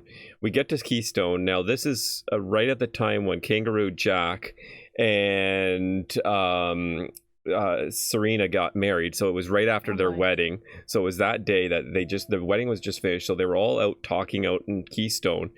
And I wasn't there for the wedding because I was with Emily because she had baby goats or whatever, so she couldn't go. So I'm like, well, I'll stay with you and help you with the goat breeding. So I wasn't at the wedding, and then we're walking to Keystone. I thought, okay, I'm just gonna stick with JT. We'll be fine. Well, he goes, you stay here. I gotta run off with Lexa. So him and Lexa go off for a private conversation, and Ren is just standing in Keystone, looking around, hearing people talking about a wedding that he wasn't there for, thinking, okay, I'm totally out of place. So I went riding back I was just going to meet JT back at the homestead. And as I rode by, I overheard him, and I forget what it was exactly he said, but it was something that made Rin feel like he was kind of interfering. Like he was making JT stressed out about this whole being shot thing. I forget what the wording was. And I'm like, well, this is my opportunity to do something more role play. Like I haven't done anything in as far as role playing, anything major. So I'm like, this is this is gonna be my big break. Because like everything you do as Renee's roleplay, you're talking about. I haven't stirred the pot yet. Is what I'm hearing. He stirred the pot with like an electric mixer. So he's looking for a tangent. But you gotta listen to this how this ended. It was the most miserable role play I've ever done, because I'm like, okay, here's what I'm gonna do. I'm gonna leave a note in our mailbox, and I'm gonna take off, and I'm gonna head to our old homestead that was still standing. It was up for demolition, but it was still standing. I'm like, we pin coded all the doors before we left, so I'm gonna just go put the pin code in, and I'll just spend the night there. So I successfully put the note in, and nobody saw me put the note in, and I take off on my horse towards our old homestead. I get to the old homestead, go to put the key, because I had it written in a note what the pin code was. So I go and put that pin code in. The door doesn't open. Oh boy. I didn't know that Spudwick, when he got up one time to reset the timer so that they didn't lose the house, because he wasn't sure if he was coming back from Atlas or not. So he got up just to reset the timer so the house didn't get demolished. Changed all the pin codes to twos. I had no idea. So I'm here trying to figure out how to get in. I trying all the doors. Not one of them is using the old. I'm like, what the heck am I going to do? So I'm like, well, I'll go back to the homestead and just take the note away and play like nothing happened. Well, I get back there, the note's gone. Emily and JT are gone. I'm like, oh, they're probably out looking for me. I've got to continue this. I got to continue this story. Well, thankfully, didn't June give him a TP before he left? Yeah, but I ran. So I'm like, okay, I got to continue this because I can't leave it like this. So I go up to my room. I had a tent sitting in one of my chests in my room. Grab my tent, not realizing that the tents decay really fast.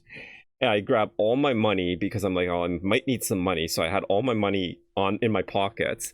And I'm like, and then I was gonna just go back and camp out at the old homestead, just set a tent up at the old homestead and camp out there. Well, wouldn't you know, June comes running by on her horse and goes, "Is there something wrong?" And I'm like, well, yeah, I just need to take a break. I'm just going to go do some camping. Of course, June being June recognizes that there's something going on and continues asking questions, realizes, I think, that I'm not fit to go camping anywhere because I'm bringing a freaking tent instead of a teepee. She was like, you're bringing a tent? Are you sure?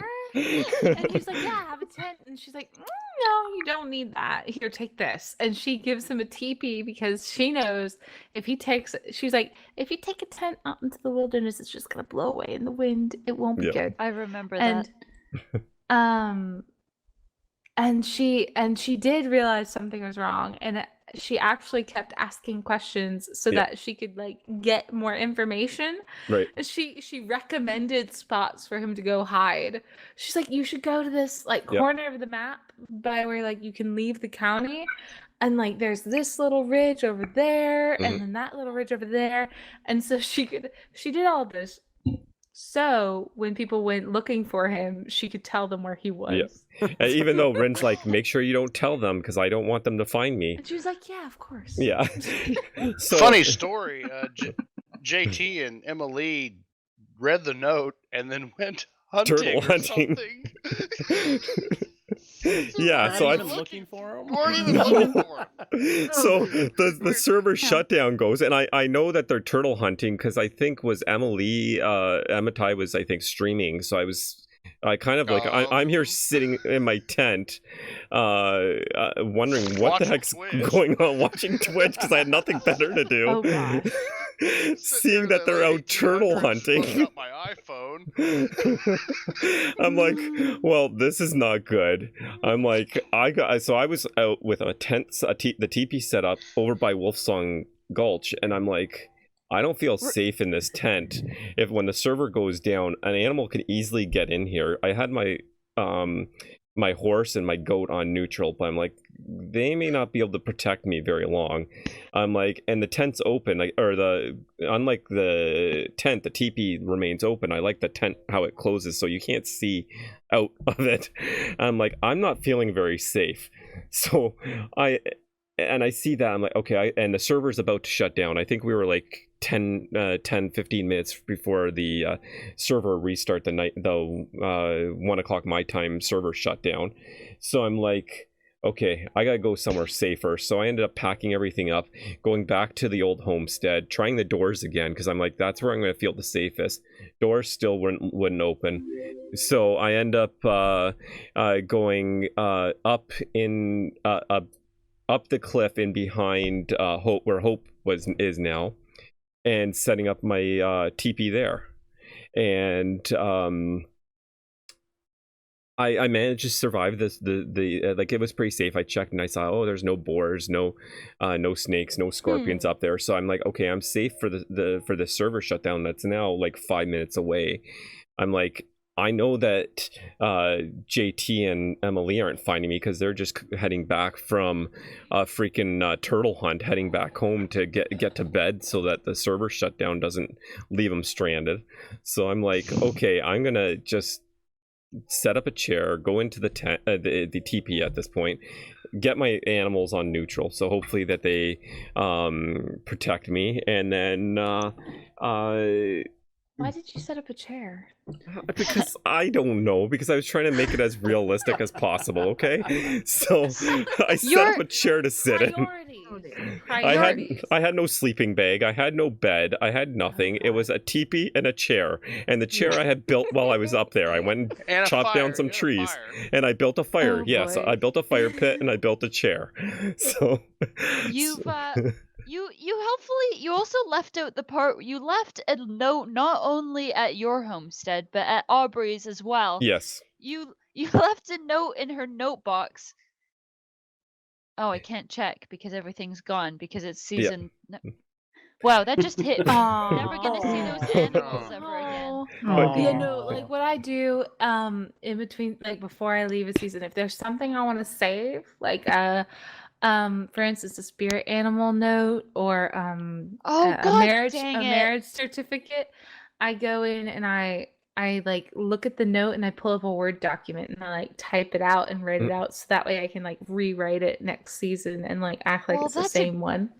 Well, that's a freaking good idea that came like a day too late. I'm so sorry. I'm so sorry. If we It's had this okay. podcast a day earlier, cough, cough. It's fine. It's fine. You know, I still have my memories. Yes. Sorry. At this point, because I was scatterbrained and didn't know what the heck I was going to do, I just wanted to.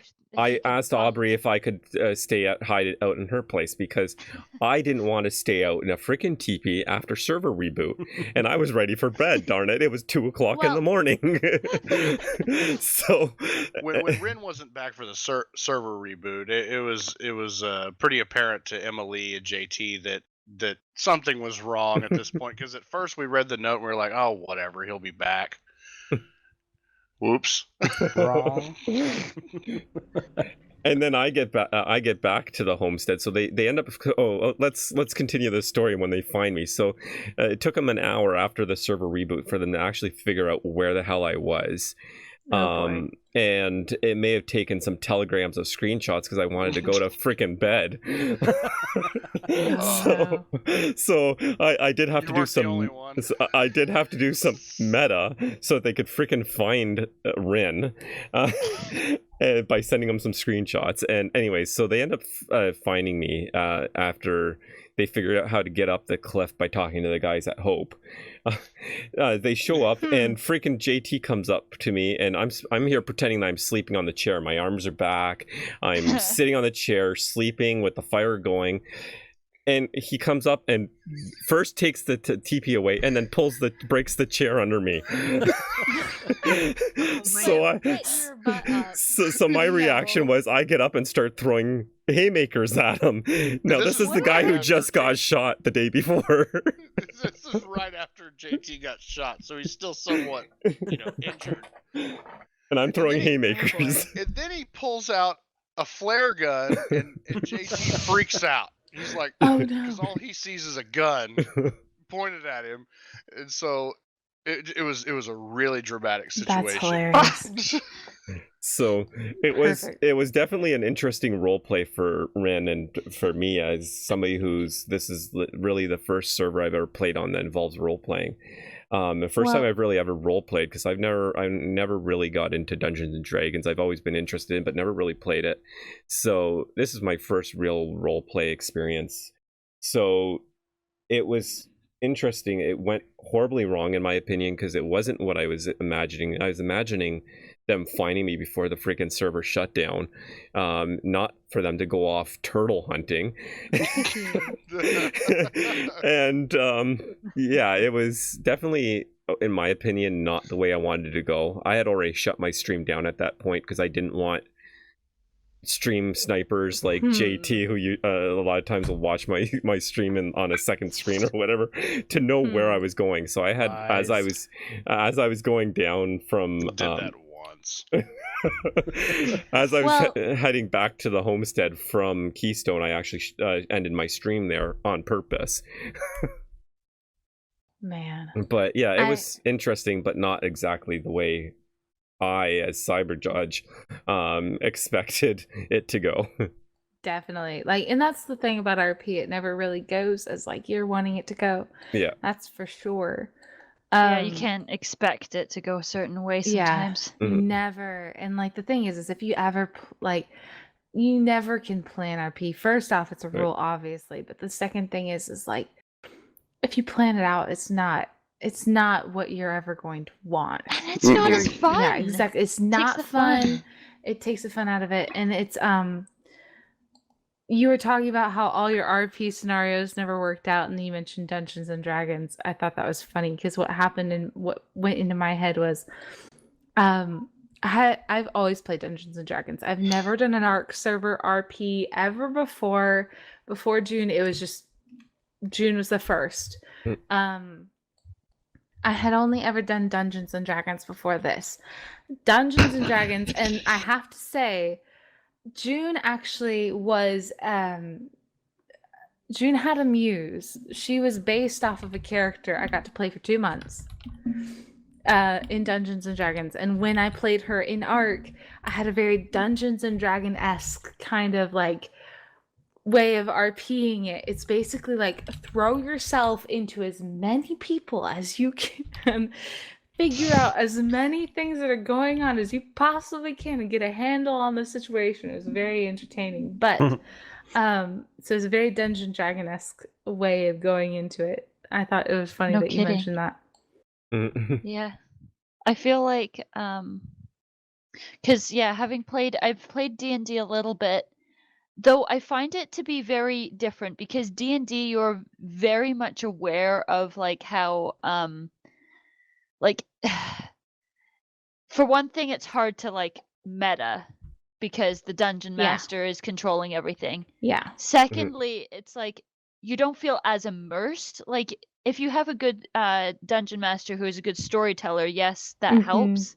But I feel like Gunsmoke You don't is have the visual, audio, like all exactly the Right, things. You right. don't control if your person's sitting on the ground or not. You don't control like when they talk, where they talk, like who's talking. You don't have like an individual person playing every single NPC.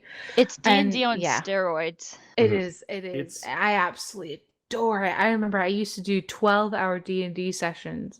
Oh my goodness. Yeah, I was a D&D aholic, and I would do 12-hour D&D sessions or like 6-hour ones 7 days a week. I did a lot of D&D. Yeah. That's a lot of Loved it. D&D. It was a I lot mean, of D&D for like 2 that's- years straight. I'm just like letting you That was know a now. gratuitous amount. It's a lot of D&D. That's a lot of D&D. Mm-hmm. And like actually, but yeah, it's very very immersive. What? This is basically. I don't know how many mentions of that's a lot of D&D could have been said in that.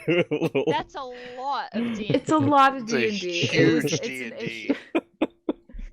Listen, I didn't have a lot of hobbies, okay? All right, calm your tits. You know what, Girl Gone Rogue, your addiction was D&D. Mine was MMOs at the time, so I hear you, because I was like, exactly. I remember being Well- in high school and addicted to Dark Age of Camelot at the time.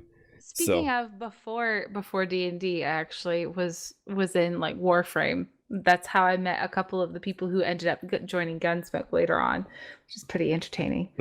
And before we move on, because I know we're getting to that transition point, and like an RP is a good transition point.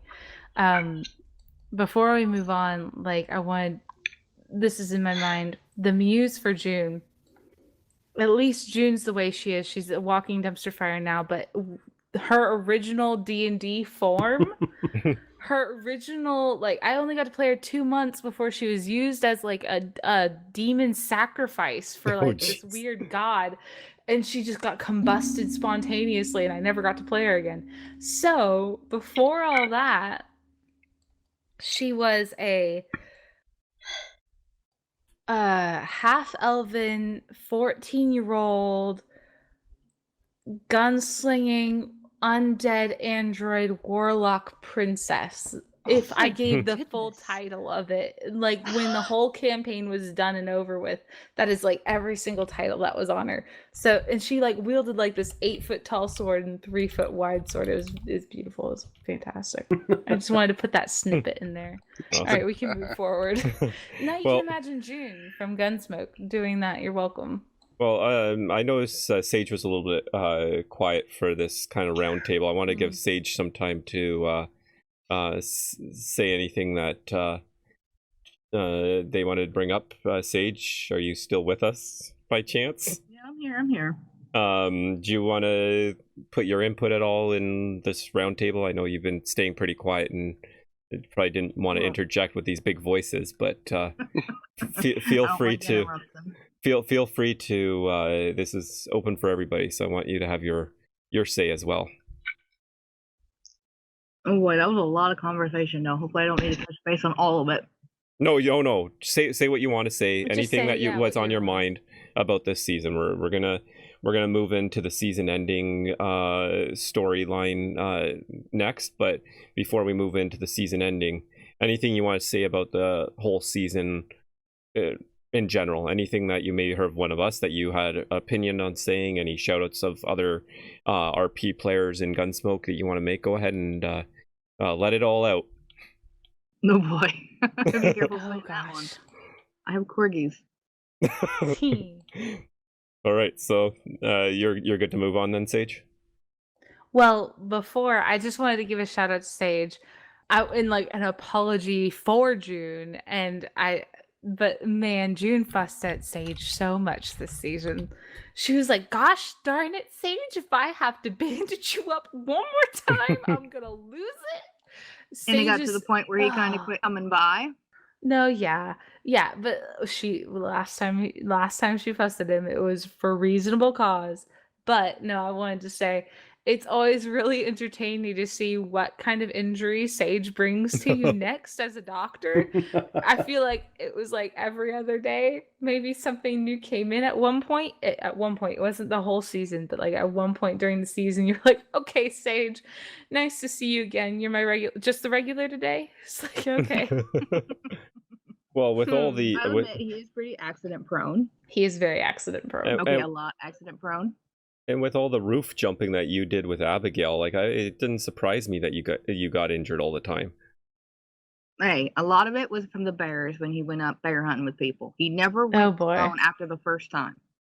And the first time he didn't even mean to go bear hunting. He just ended up there. It's like, where am I? Oh crap, bears. That's pretty much what happened. Uh-huh. And the time before that one was when he was riding with Alistair. They were heading out of Glacier Falls, and they had 3 bears ahead of them, and they were like, oh crap, let's run.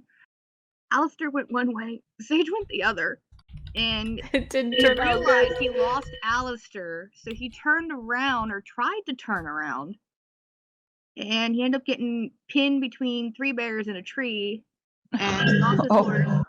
Barely got himself away, and that's when Alistair got him up even further north, because my turning around was somehow not turning around, but it was turning more in the wrong direction.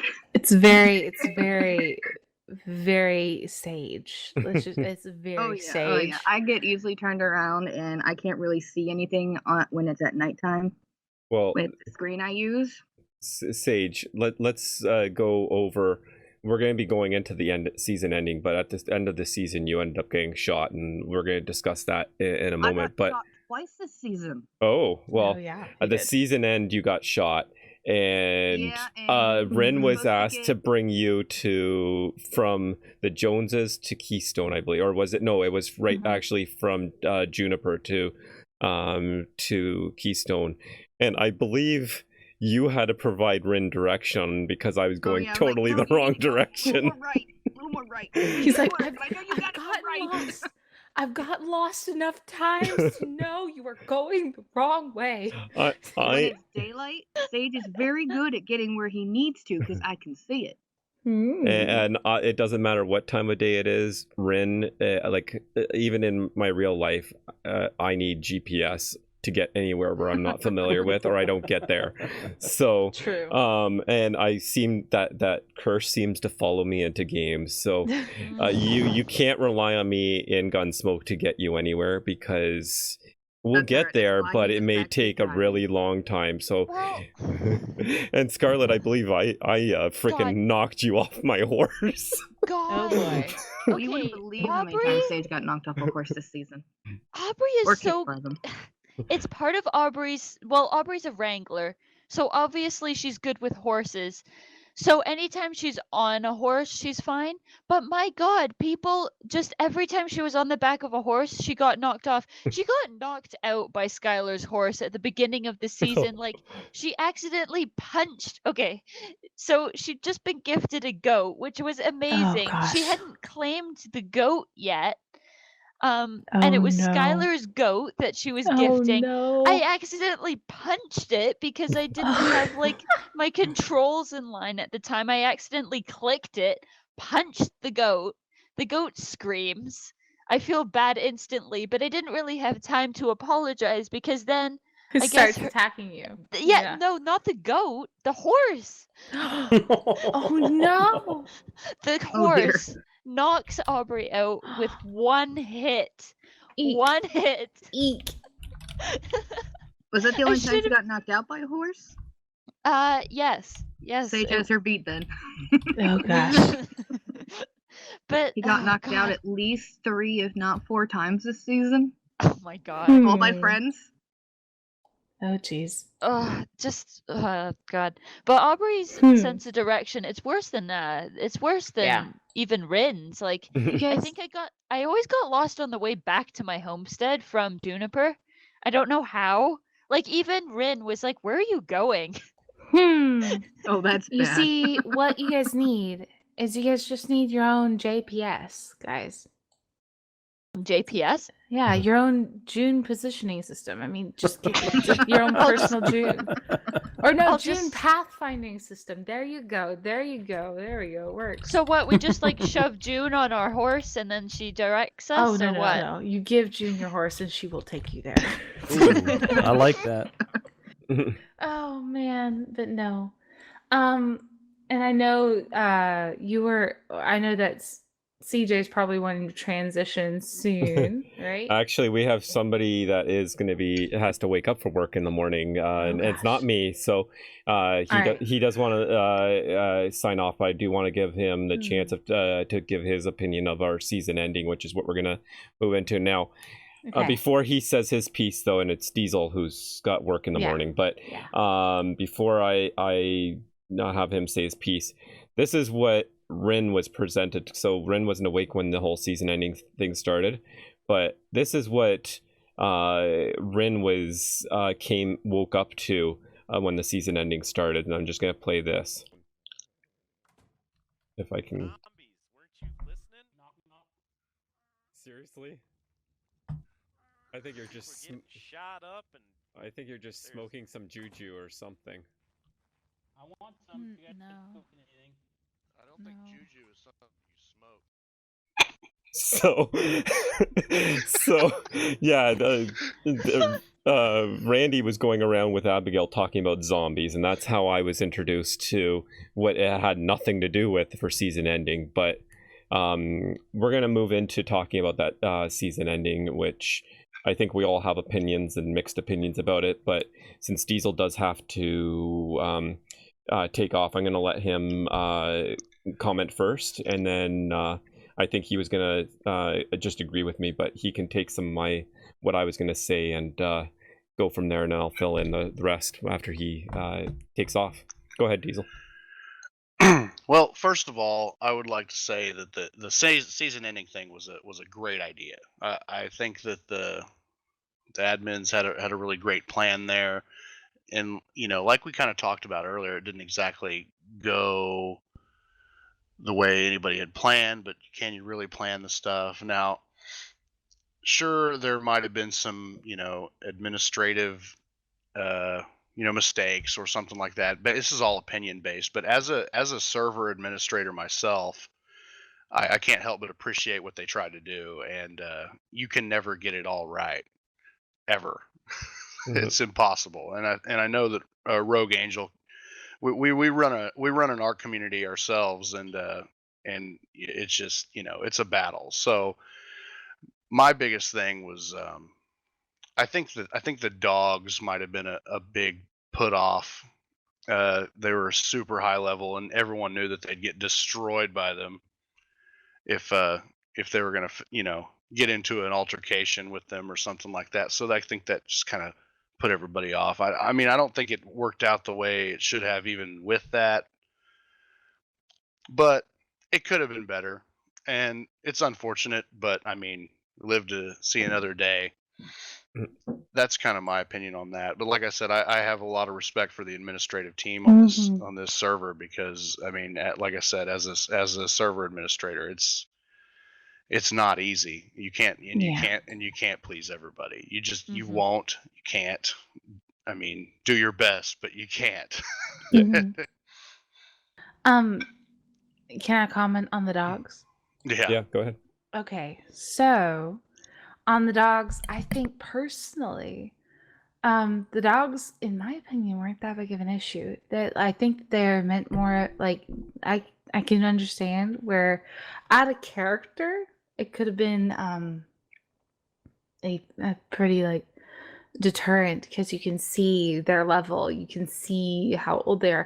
When you're in character, you can't tell, like, especially if you're not a farmer, you can't tell the like exact age, especially if something that old, if it's not familiar to you, you're like, what in the world is this dog? Second off, it's I think that personally, going through season two with the Mad Cows. The Mad Cows started off level 30, then it was level 60, then it was give me 1 second. Sorry. level 60, then it was level 100 and level 150. Then you get into like the level 270, then you get level 450, then you get level. By the end of the season, the Mad Cows were attacking in hordes of like 12 or more, and they were 950 years old. This county has seen better than 450-year-old dogs.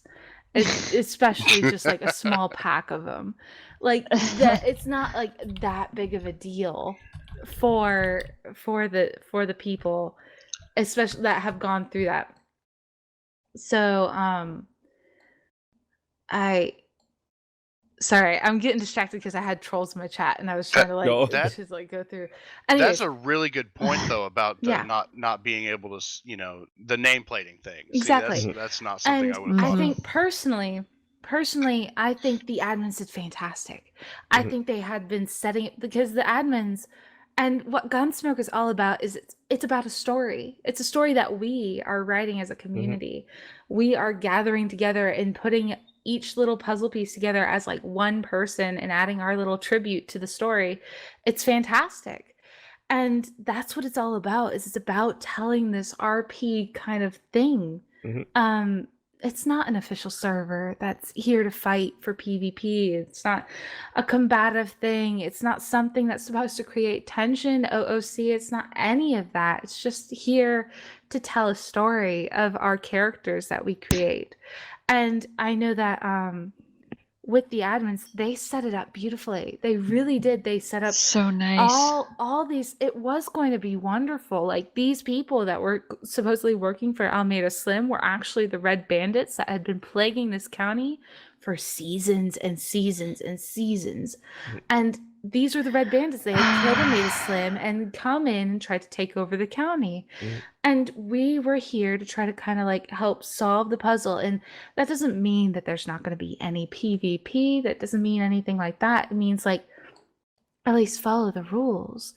Like they are admins. Yeah, they did kill one passive tame of a dog to send a point, but that's because it's part of the story. It was also within their own tribe.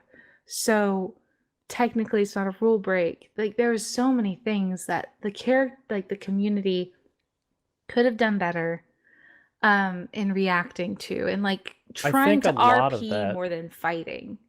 I think a lot of that was misinterpreted. Yeah. Very much so. And well, even with what was going on, I kind of pictured a whole gaggle of people from the county showing up and telling them to leave. And that's kind of what I thought was going to happen. Well, anyways, it's like I think that they set up a wonderful RP story. The way that the community kind of addressed it could have been better. But like I've seen good season endings. I've seen not so good season endings. I think this season ending could have been amazing. Yeah. I really do. I think it could have been Mad Cow level, which was one of the best season endings I've ever seen. Mad Cow level. Yeah, no, it was fantastic. It's fantastic. So let me ask you this: what would have been your ideal story ending to that? Because obviously it didn't go the way that you thought it should have. I think that there was a couple of things that could have been interesting to see play out. I know that the main thing is, I feel like a lot of the people who were non-combative, were like, let's not use violence. They got real shut down by the people who wanted to do violence more so, if that makes sense. So ultimately, I don't know if it would have worked out. I don't know if it wouldn't have worked out. But people had plans, like, for instance, Lexa and Durango and June had this plan of, like, collecting all these gems, collecting oil, metal, gold, all these different things. And they had strategic people in place. Yeah, she had strategic people in place, Lexa did, to start spreading rumors of like, oh my gosh, I only got 10 cents out of my mine. I can't believe the gold's running out. I don't know what to do. I don't know where I'm going to get my money from. Like RPing and acting it out and seeing what happens. And then like acting as if like the oil is running dry. The gold's running dry. Like they even had ideas of like getting Code to act like she was cursing the county in front of the bank. Right. And stuff like that. And then miles of propaganda. Yeah. And then they even had a poster. I don't know if how many people noticed it. They had a poster out at Juniper where it had the Benny for Governor sign. They painted over it and it said Paradise Valley, a land of new riches, blah, blah, blah. It was like this really big propaganda thing. And they had given notes to every single newspaper publisher to like put at the same time, and all of them forgot except for one, about Paradise Valley. And how it was like a land of riches and all this and all this jazz. They were going to show up to the bank with like a horde of donkeys full of oil, full of gems, full of blah, blah, blah. And like to try to give it to, I don't know, the bankers, Alameda Slim or somebody, and be like, not give it, but be like, oh yeah, we just got back from Paradise Valley. We just got like all this stuff. We just got back. Damn. So, yeah. I gotta ask you. The night that Randy and Abigail ran into June and Alistair out in the, I think it was north of the Joneses, and they had schemed up an idea, and you, June, completely talked them out of it. If your plan was to push this propaganda RP, why were you not including more people in that? Because now that I've heard that, I didn't even know that until you just said that. Yeah. And like the thing is like the less people that knew it, the like if more people knew it, the more endangered it was to leaking out to the bankers. The more in danger it was to leaking out to people who would run their mouths about it. That makes sense. And they couldn't risk it. They couldn't risk like that whole big thing that they had been planning and setting up this entire time, like leaking out and just failing because one person let loose like one thing that they couldn't have told. So, and like they're like certain people who are in on it didn't, and people showed through their actions like they can't completely keep their trap shut for everything, and that's just part of their characters. It's okay. It's no OOC thing. It's just like what happens. It's a human nature. If you have a secret, you want to tell it. So that's the reason why. It's like June promised she wasn't going to tell people, but she was like, gosh darn it, do not go and risk your lives for something that won't work. Just wait and be patient. She's like, please just try to get creative. So she really wanted to include Randy, and she was actually the next day wanting to go and get oil from him and like donkeys and donkeys full of oil. She was so ready. She's lucky that she didn't, because Randy was pissed because he woke up and found out that his little scheme, everybody knew it. Like, I thought I was gonna get arrested because of an idea that I had, because so many people knew about it. So yeah, that wouldn't have been good. May I think we've talked about the fight and stuff. May I tell what happened at the whole like raid thing, like with the violence and everything? Well, before we do that, Scarlett, I believe Diesel does have to leave. Sorry, so, Diesel. Diesel, okay. did you want to do any final thought before you take off? I was going to kind of run through my notes real quick and just a couple of the topics that you guys probably will cover. Yep. You asked about, or one of the topics is, people who are on the fence about Gunsmoke, and yes.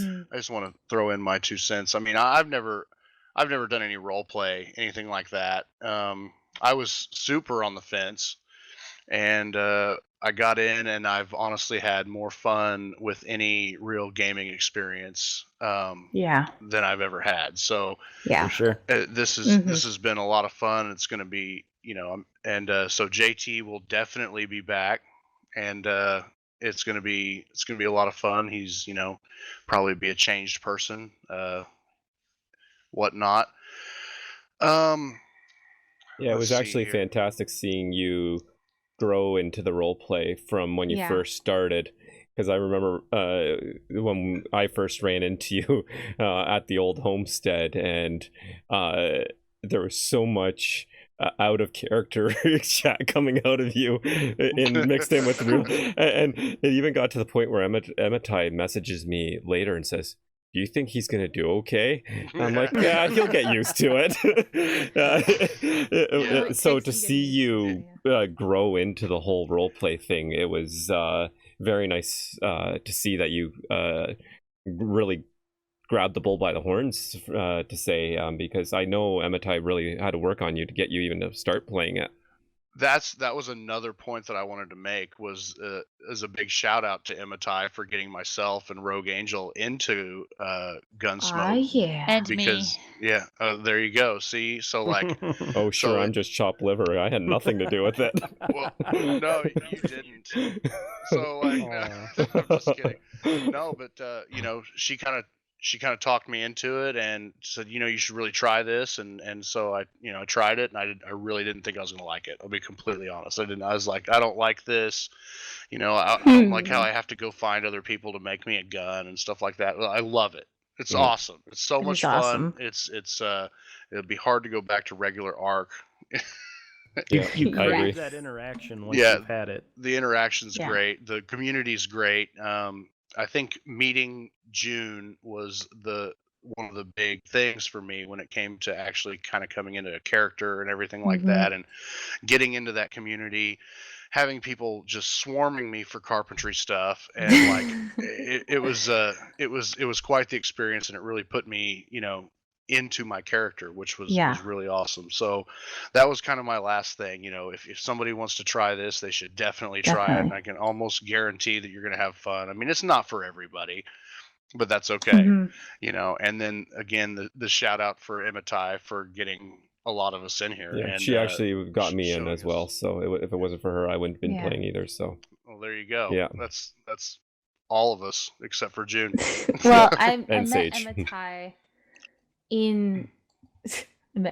in my stream before I even got into Gunsmoke. She'd been one of my followers, and then I got into Gunsmoke, and I was like, Emma, you need to join. So, So this is So I all knew Emma. your fault. jeez, It's I'm your so fault. sorry. I'm so sorry. Oh, how the Not dominoes sorry. fall. that's But- interesting. I didn't know that. But on that note, I am going to sign off, and I am Alright, going good to get up in night. the morning so I can make y'all's electricity. Well, Diesel, Yay! thanks for joining us for this special edition of our podcast. Normally, we don't just focus on Gunsmoke talk with the Renegade Gamers Radio podcast, but thanks for taking time to join us. Hopefully, you are willing to join all our other podcasts, or that when they take open signups, join us more. You did great. All right, Mhm. I appreciate it, and Yeah, See good you, night. JT. we'll see, See you ya. guys. See you tomorrow. Yeah. See you All right. tomorrow. So excited. Oh man. right. So But no, we'll- what were you gonna say? I was just gonna say we'll get back, go back, I guess, to back to the end of the story. And before before we do that, what I do want to do, because we do have probably a mix of people who have played Gunsmoke through your stream, Girl Gone Rogue, and we also have our other community that's used to the Renegade Gamer podcast that is mostly ARC focused, but it's been a lot of Atlas focus and stuff like that. So they may have no clue what we're talking about with the end of season. So just to explain, Gunsmoke, what they do, because after about 8 weeks, this and all these massive keep buildings being built and everything, the server gets to be to the point where it needs to be cleaned up. So every 8 weeks they end the season, and the way they end the season is with some epic storyline that affects everybody in the county, and eventually is what leads to everybody leaving the county for the server to be wiped, for us to come back 24 hours later to a nice clean server to start over. In past years, now I wasn't around even for the first season to know what they did the first season. Termites. Basically, people would go to sleep and then wake up and their house would be gone. Oh, wow. Or portions of like buildings would disappear, like just out of thin air or something like that. Wow. So yeah, termites for the first season. Mad cows for It the was second season. Yep, I was there for that one. Mad cows was like It was really interesting. It was way different than any of the other seasons have ended so far. It was there was this one bad guy who was basically pumping all these cows full of like chemicals and adrenaline and blah blah blah, and like his whole scientific-y kind of little thing that he had going on. And slowly the cows are getting madder and madder and worse, and they would hoard and then come to any event that was happening in the county, and people would get gored by cows left and right. Yeah. People would get shot by each other in the crossfires or trying to shoot these cows, like lots of different things. But then at the end of the season, like at the end final few days, there was this whole massive hunt. It was like this big scavenger hunt that to like find the clues of the different parts of the formula, or different parts of like the, I wasn't fully on the scavenger hunt, but basically these different notes around the entire map to get the clue as to where this person was or where the cure was. I forget, but it was wonderful. And season 3 was a whoop and cough, which massive like detrimental whooping cough epidemic, which almost killed people via fever. Not many people left season early as soon as that came out because it was too quick. Yeah. Well, I mean, it also depended. Also, I understand why so many people left season so early. It's like, it was around the holidays. Yeah. That was a thing. I don't think it was a bad season ending. I'm going to stand by that. I do think it was wonderfully like there's so many different RP opportunities that could have occurred, but it's just the timing. With real life, I think was the major factor there. Well, and I think that season was also when Extinction Expansion for Arc came out, which took a lot of people away. I know Emma Tai for the end of the season was so busy in Extinction we hardly saw her, which left CJ at the time basically playing by himself. So the reason June left so early was by the time there was one point like they were like, oh, by the way guys, be careful, there's a whooping cough strain that's out, and like that announcement bulletin was sent out, and it took one day until the next announcement bulletin that said, don't take the vaccine, it'll make it worse, your immune system will weaken and you'll be susceptible to dying to this sickness. By the time, in 1 day span, June had caught the whooping cough 13 times and taken the vaccine 12 times. Oh wow. Yes. St. John got like 2 or 3 times. Yeah. June caught it 13 times total that season, and she could not leave the house or like an area with stable bedding for more than 3 minutes or she would die. I calculated it out. I sat outside with June, and she had her like clothes, her sombrero, her slippers, standing outside. Oh no, she didn't have her slippers or sombrero. She's standing out in just her normal clothes. She could only last 3 minutes outside. That's how bad the fever was. Wow. And that was not during a heat wave. It was not during midday. It was just regular. And she couldn't last that long. And the thing is before with the mad cows, June had to have surgery on her lungs because she got trampled by cows trying to get like Marty out of the crossfire of the cows because he was getting gored to death.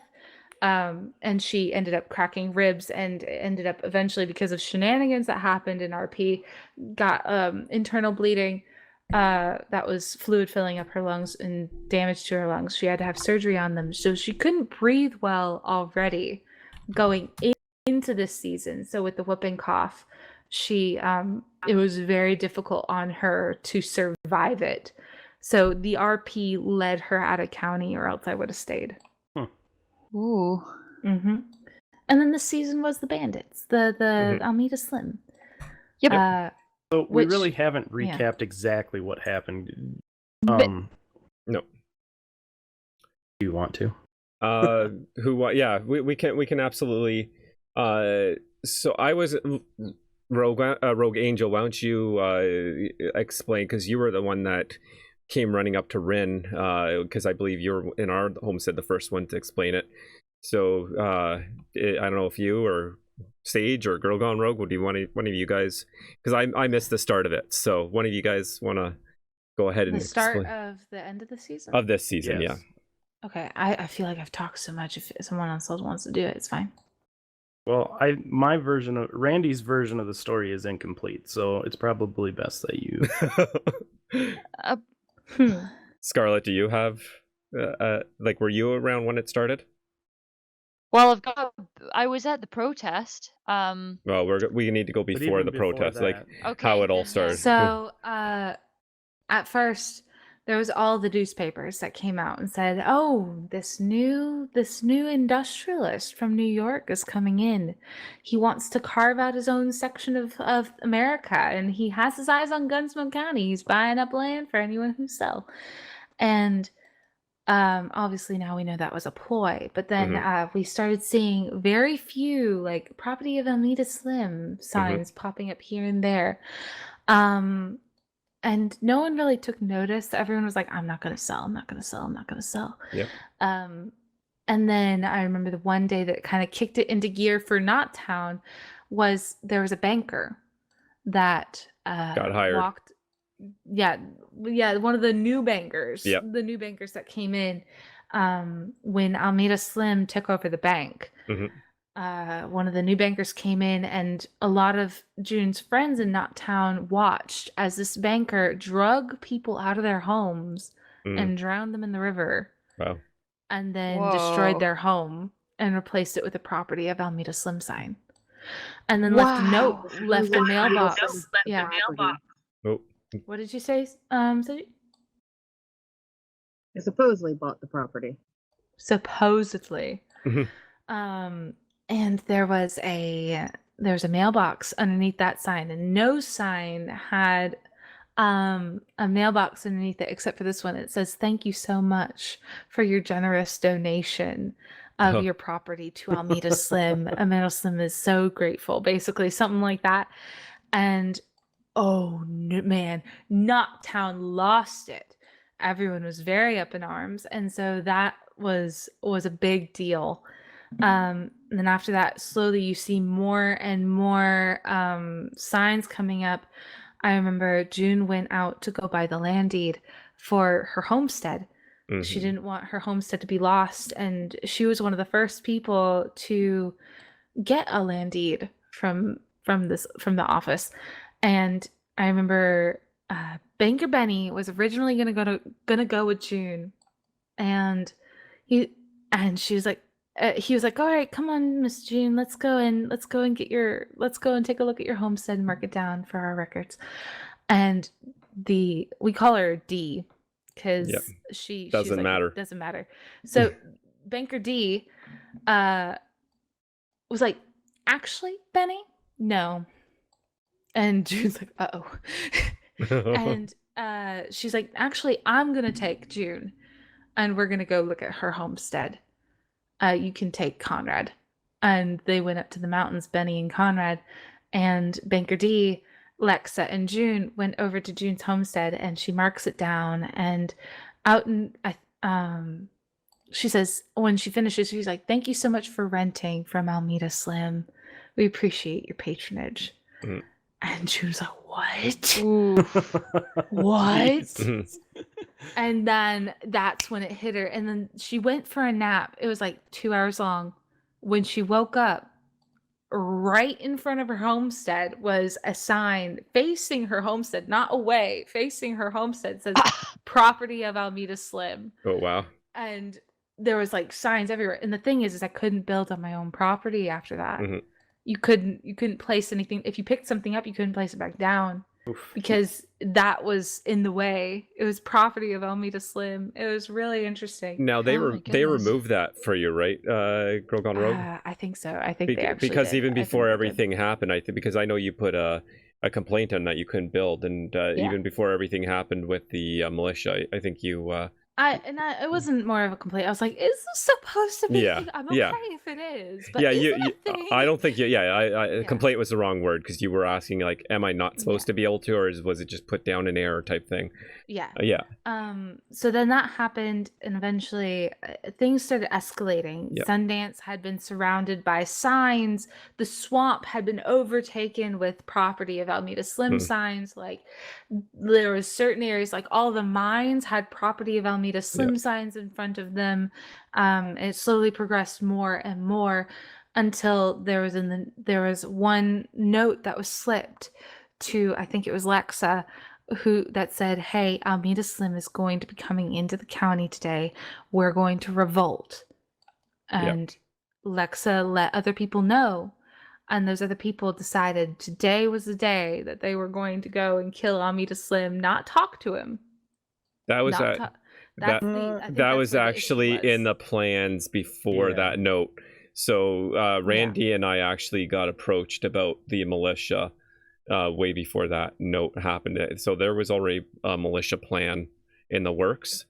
But yeah, so they got kind of overshadowed by like the people who kind of like and I mean, it's not, and like no person is in the wrong with like the idea of them, like of what happened. I think just the way that it went about was a bit so yeah, for me, from Rin's standpoint, so the first time actually that I found out about it, and I didn't think anything of it of being the season ending stuff, because before they even announced season ending, I was at the banking my mines, and I was talking to one of the normal bankers, actually the one that ended up being in prison. I forget what her name was, because I'm horrible with names. Penny. So I was dealing with Penny, and she goes, oh yeah, we just got bought out. We're under new management. It's going to be great for everybody. There's going to be more longer bank hours and better mining equipment and going on. And I'm like, oh, that's cool, not knowing anything about it. And then as the story played out more and more, I was seeing where they were going with it, and loving it. And I was like, oh, this is going to be great. I could see it moving into the start of second season, where we're going to have to fight for our property to get our land back. And like, this is where Rin or me was thinking it was going to go with, as far as this season ending and going into the next season. Like, it was going to be a carryover story. And I thought it was going to be a fantastic idea. And to this day, even after looking back at everything that ended up happening, I still think it was a fantastic idea. I think there was things that went wrong, and maybe it was just because the way people read the story or read what was happening that caused it to go bad on both ends. But I think the role playing by the admins, who don't normally interact with us as players at all, did a fantastic job, because they were now not just the bankers, but they were actually interacting and participating with us. And I hope to see that more, because I think and to add in on like interacting bankers and like things that they do with people, I've seen, if you really try, or you don't even have to really try, but interactions with bankers actually comes really easily. I mean, I know last season, June, Clark, Wayne, and Eleanor, Lexa, and a couple of other people from Keystone put on a concert for Benny in front of the bank during opening hours. Like, Clark was playing guitar and everything, and Benny was laying on the ground, like just listening to the concert. And like, bankers have come to weddings. They've actually like, if you invite them and you interact with them more than just, hey, I want you in my mines, it actually does work out. It's pretty interesting. And actually, I didn't know, I wasn't aware, but somebody did mention to me when we were talking out of game, that the admins and stuff have other characters. Is that correct? Or that they play outside their bank characters? In the Discord. Like Banker Benny plays Flynn. I think the only person who doesn't play another character is Penny Copperhead. She's strictly a banker. Interesting. So that's cool. And I didn't realize that until the end of the season was pretty much over, that they actually are out. It's just they're not as they are banker people. So that's kind of cool. That to know that. but just I'm looking at the show notes here. What I was wanting to say about the season ending. I think we've covered it all. Oh yeah, go ahead. I misspoke. Sorry, Tenor went and corrected me. Penny is actually Rowan Montgomery, who is, I think, she's one of the high people up in Wolfsong. Like, she's one of the leadership. Oh, okay. Mm-hmm. Cool. So sorry. No, that's going. No, make sure I correct yeah, absolutely. Sorry. Yeah, no, that's great. But yeah, so I would have one thing. I would have liked to see the role of the thugs escalate a little slower. I thought, in my opinion, what Rin saw, it escalated really fast, and I think it was because initially with the now, and this is all hearsay for me. I wasn't actually there for this, but I guess when it first started escalating was the God mode with one of the Red Bandit. Was in God mode, so they took a whole bunch of shots to the chest, didn't go down. I think that played into the whole starting of this escalation that happened so fast. Well, I think that also the intention of that whole scenario wasn't intended to break out into a gunfight. Right. I think I don't believe it.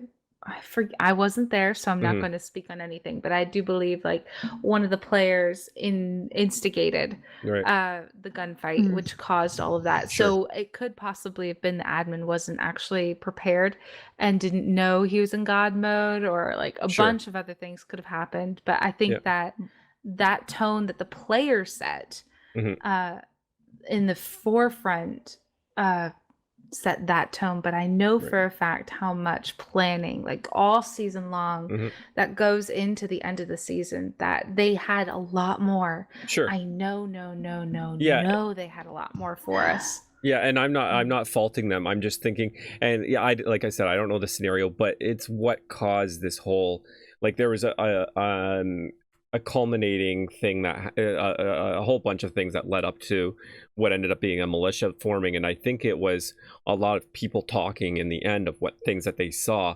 One of them being the banker not going down after being shot several times.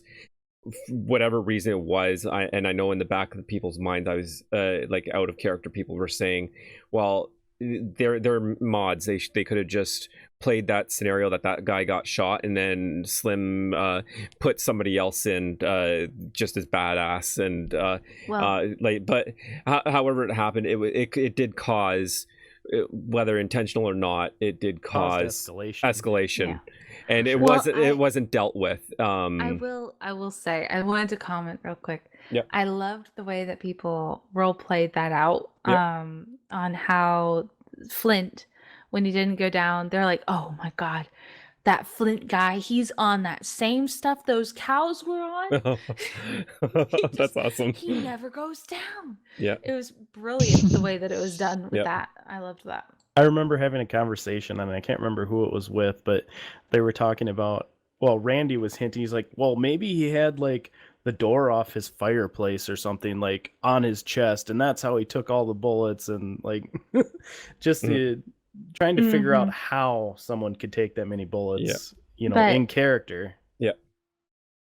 And I think that probably should be moved on from soon, but no, overall it was interesting. It could have been. And then there was just the sequence of other things, like, and I know we are as the characters in the story, we shouldn't be name playing to see levels of things and what have you, but it happened, right? And again, this was all hearsay, but people were making a big deal of the dogs, whether it was intended to or not. People were comparing them to. This is how it was approached to Rin, was they're dogs that are more stronger than the cows from the Mad Cow season at the end of that season. So like that's what Randy was told too. Yeah, so it was a lot of everything just happening, and maybe with the dogs, if we started with just seeing the banker coming out with 2, and then like they did with the Mad Cows, maybe it would have reduce that kind of gossip. Yeah, I think that I think the bankers role played out their reaction to how the citizens were approaching them. But Right. overall, I think the main thing to take from this season was if we as a community just follow the rules Yep. and like completely try to keep into RP, don't go off and just randomly killing people, killing passive teams. If we play it out and role play and follow the rules, overall we're going to have a better experience. I agree. And knowing that the admins have our best intentions at heart, or like that's what we need to keep in mind, like moving forward, not thinking as the admins are like they're not having anything planned. They do. Right. And just RPing it out more, not thinking of it as a PvP scenario, no matter what they throw at us. I think that that's the main thing we can take out of it. Yep, I agree. Yeah, there was a comment made in the Discord after the incident that one of the admins said, we're not going to put you in a situation that is unwinnable. Exactly. But based on what Randy seen and what was talked about, it looked pretty goddamn dismal. Then I think like that's when June was like, you need to get creative. Gotta do something different, because the definition of insanity is just doing the same thing over and over again. Right. I think people there could have been better. I mean, as far as what I seen as a player, I'm not saying the militia was the correct choice and marching in there and taking the town, even though I participated in that, but I personally didn't see any other route. I think could have, the militia because we're trying to figure out what puzzle piece we were missing. I mean, Abigail and I spent hours trying to figure out, okay, what's the next logical step that they're wanting us to take, and I didn't see it. I think that the RP is like a big giant tree. You have multiple branches that you can go down. I think militia definitely could have been an ending, if it was done right. Like if they had a plan to get the bankers out. Yeah. Not just kill everything on site. If they had a plan to wait until Amita Slim showed up, then move in, that could have been something. If they had a plan on talking, like trying to negotiate maybe, or waiting for because the bankers said that they were going to revolt. Maybe waiting for the bankers to make the first move so that they all as a group had the upper hand and they knew which bankers was who. So they didn't end up shooting Benny. They didn't end up shooting Eve, Penny. All the bankers that did end up dying that day could have been saved. I think that if there was a plan, if there was a lot of different things, the militia was a good idea. If there was RP in planning it, if there was RP in waiting, if there was talking, if there was like those kind of things, I think it could have worked. Yeah. At the same time, I did, as negative as it became, I did enjoy, like I got up late, so I wasn't there for the whole militia thing. I showed up and there was already people being taken care of by June and Davis. And I kind of just saw that. I didn't obviously move in, even though all the season leading up to this whole militia thing, I was always every bank opening kind of scouting out around in my black outfit and being sneaky like that, and drawing attention to yourself. Yeah. That was going to be play into my storyline, obviously, in my background of why I was doing that. And basically, well, I'll be explaining to June at the start of next season when I get a chance to be alone with June, why you saw me around and everything. So I'm not going to get into take a ticket and get in line. but I did enjoy being able to do that role play of being there to offer a hand, even though this isn't Rin's normal nature. Because he was supposed to be this guy that didn't like people originally, but because he's grown so much and learned to accept the people around him and wanted to be there to help, he knew that June was there trying to help all these people. So he ended up playing this role of I want to be there to help the person that he looks at as a friend in the county and that welcomed him into the community. So absolutely, he was there helping, and I enjoyed doing that role play and being able to transport Sage and Scarlet to the hospital and all that stuff. It was as much as it was, as I believe Lexa called it, a shit show for the season ending whole militia thing. I definitely did enjoy the role I played, and even though I would call the whole season ending a successful failure, because obviously there was a considerable amount of RP that the community did miss out on, but at the same time, I mean, the 24 hours, or not even, like the time leading up to the militia marching into the town, the amount of role play, of preparation, and people getting organized, there was a lot of RP there that I took place in. Yeah. And even after the fact, after, like you said, shuttling people up to Keystone, Randy drugged 3 people out of town that day that were shot up. I had no idea how the hell I was supposed to do that. I'd never been around somebody that's been shot. Hell, I damn near let June drown in the lake because I didn't know I could pistol whip her and drag her on the boat. I had no idea. She almost died that day. She really almost died that day. This is the first time that I've said that, because I was embarrassed that I didn't know how to get somebody on a goddamn boat. But there was a lot of role play that did take place. I mean, the way that the doctors handled everything after everybody got shot up. I mean, the whole situation, the recovery, the shootout, and the preparation was I mean, it felt like a Hollywood movie to me, participating in that. I mean, you know, the city folk rose up against the bad guys that were trying to take everything they live for, and they took the town back. I mean, that in itself is, to me, is an awesome story. Aside from the rule breaks and all that other crap. But successful failure. That's where I'm going to leave it. Definitely. And I agree. The preparation and the recovery was on point. I think that there could have been more RP in the middle, and it could have drawn it out until the end of the season. Definitely. But I want to play devil's advocate and plant this little seed of doubt. What if all of this comes back to bite the county in the butt next season? Not as in like admins and players, but as in like characters. What if something happens? Like, it's going to be interesting to see. That'll be. And you know what? I was ready for this whole Alameda Slim. I was having fun calling him Slim Shady, but I'm looking forward to, I was looking forward to this carrying into be season ending, but also a start of the next season, and kind of joining the whole 2 seasons together. And I don't know if it's going to happen. I'm guessing it basically after that militia and shootout at the bank and everything. I think they kind of killed the whole thing. I know I haven't been in Gunsmoke over the past 3 days, just because I've been preparing for this podcast today. But I know I did hear talk that the admins did try to do a little bit more of a closure, but we'll see what happens. And basically the closure was the Red Bandits had plagued the county, had been dressing up, and they had basically taken over and killed Alameda Slim like a month earlier and taken over the county and was trying to strong arm people out of their land. And hello, Alexa, sorry. I just wanted to give a shout out to Alexa real quick. Sorry about that.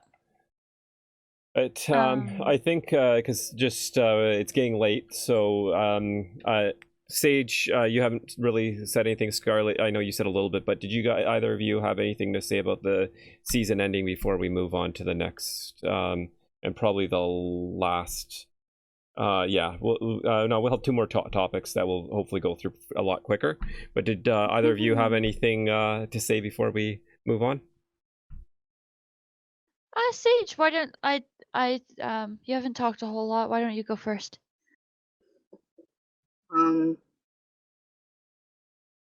Well, I covered a lot of it already. Okay.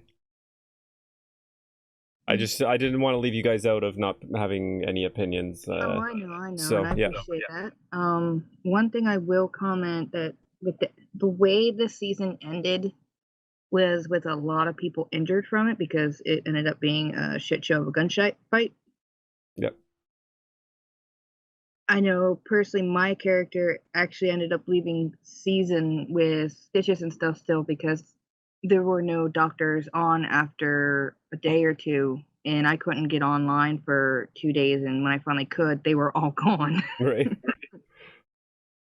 And there's probably other characters that ended up in that same scenario where they didn't get to finish out the bit of roleplay for what happened because everyone abandoned ship.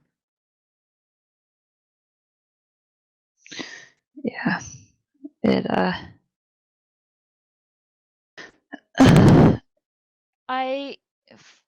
for me, yeah. Aubrey was do you have anything more to add, Sage? I don't want to. Go for it. All right.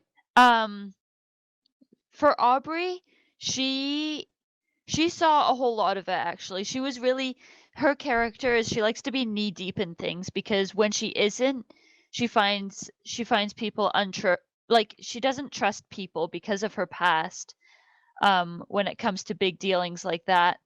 So she feels she has to be knee deep in it. So she goes in, and I think Rin can attest to this. She kind of runs off into the middle of things. Yeah, leaving him stranded without a horse. Yes. Frequently. Man, she had to. June was about to ask someone to pistol whip her so she could just get her out of that fight. Oh my god. I actually think Lexa told Rin that she was ready to bring Scarlet down, either pistol whip her or shoot her at one point. So, you know. Well, Lexa can confirm or deny that to you, Girl Gone Rogue. No, she definitely did. So the protest, Aubrey heard about the protest. She went up to go find, she went to Sundance for the first time to find Rin and Randy and Abigail, as it would turn out as well. And got there, found them. It was a Friday fight night. I remember that. I watched it for about 2 seconds, talked to Rin. Aubrey got pretty ticked because Randy was sitting on the couch snuggling Abigail, and she didn't want to stick around and watch them. Oh, that's so cute. Yeah, she was ticked. So and then she knew that Rin doesn't like crowds, so she kind of like got him to leave, and they both went to the protest. I might be a bit muddled, so feel free to correct me, Cyber, but so they go to the protest, and at first it was just people dancing, and it was pretty laid back to begin with. Then the bank opened, and this lady, Miss D, I think it was. It was. Yeah. Okay. Comes with her dogs. Her crazy. Yeah.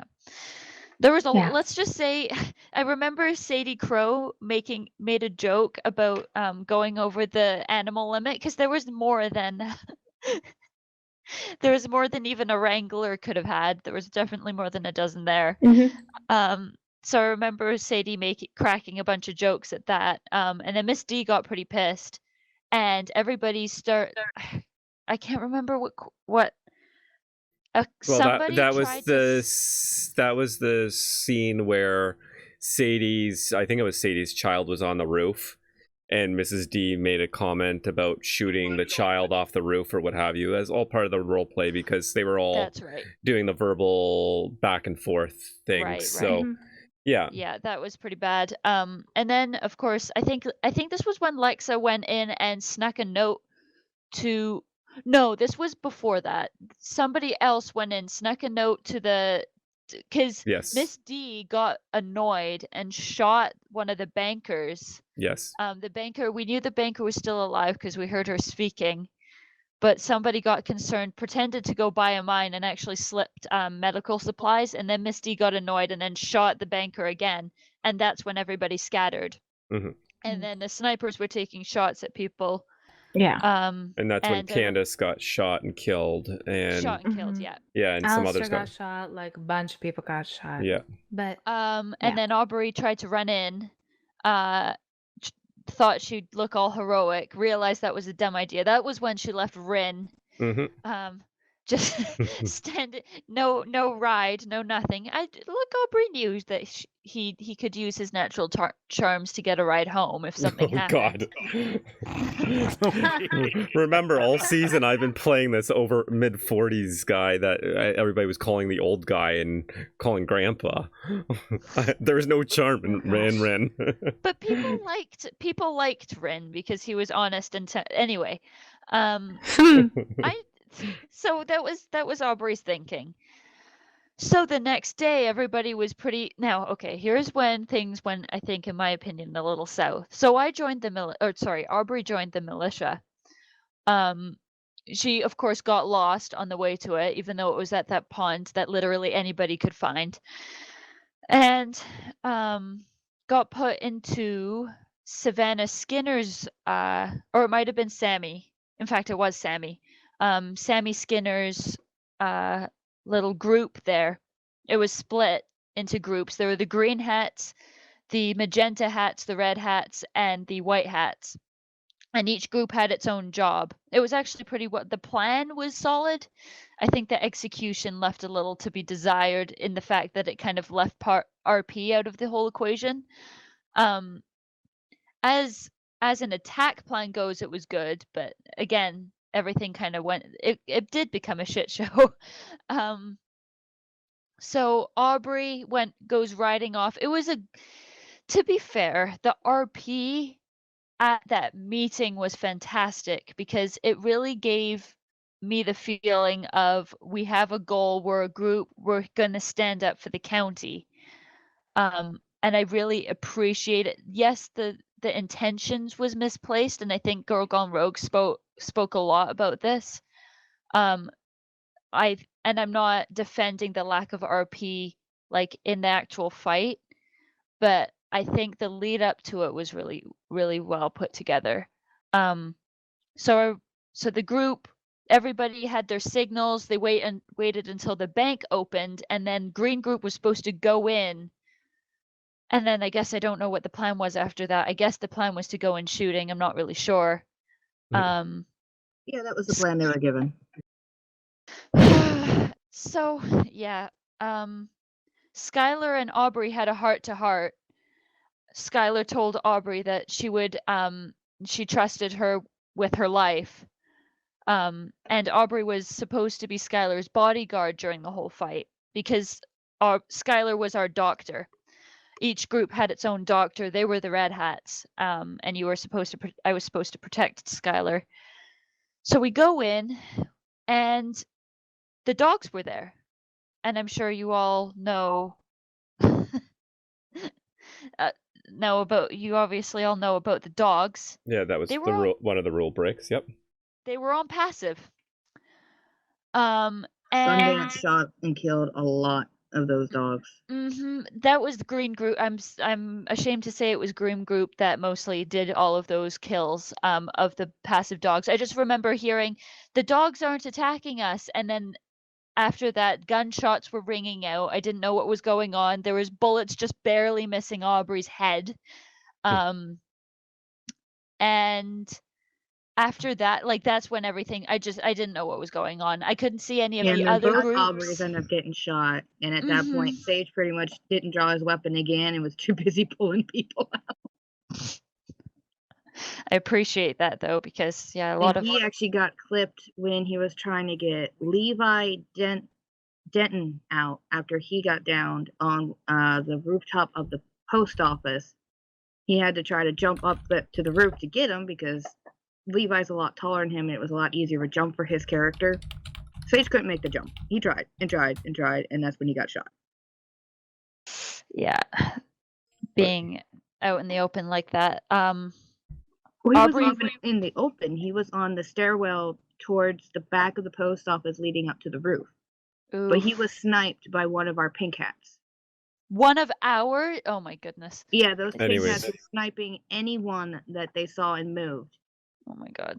I- But those were the orders. That's the thing, is the whole thing was set up to It was fail a from the mess. beginning. It was a mess because there was no RP, nothing happened. Yeah. Aubrey, and- oh god, Sorry. runs Oh, up to the calm down. Calm down. Alright, I'm think that I'm it gonna is have a- us move off of the season Yeah. ending. It's been a good debate, and I Mhm. wanted to give everybody an opportunity, but I think we're repeating things that were already said in Mhm. just in different ways. So let's Mhm. move off of the season ending part, and we're gonna move on to hopefully quickly 2 more quick topics. Let's try to keep each person to like 5 minutes most so we can get through these, but I want to give you guys, because we do have people listening or that will be listening on the podcast that's going to be posted to all the podcast streaming software, whatever you use, whether it be Google Music or whatever.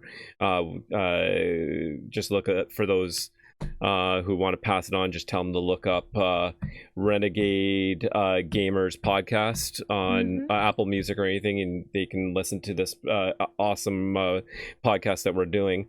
But there's going to be people who will listen that have no idea what Gunsmoke is, or maybe they know what Gunsmoke is, but they're on the fence about playing role play. So I want to give each of you an opportunity to give some advice to somebody who might be on the fence of what they either should do or feel or not feel about joining Gunsmoke. So we'll start with the quietest one in the group, Sage.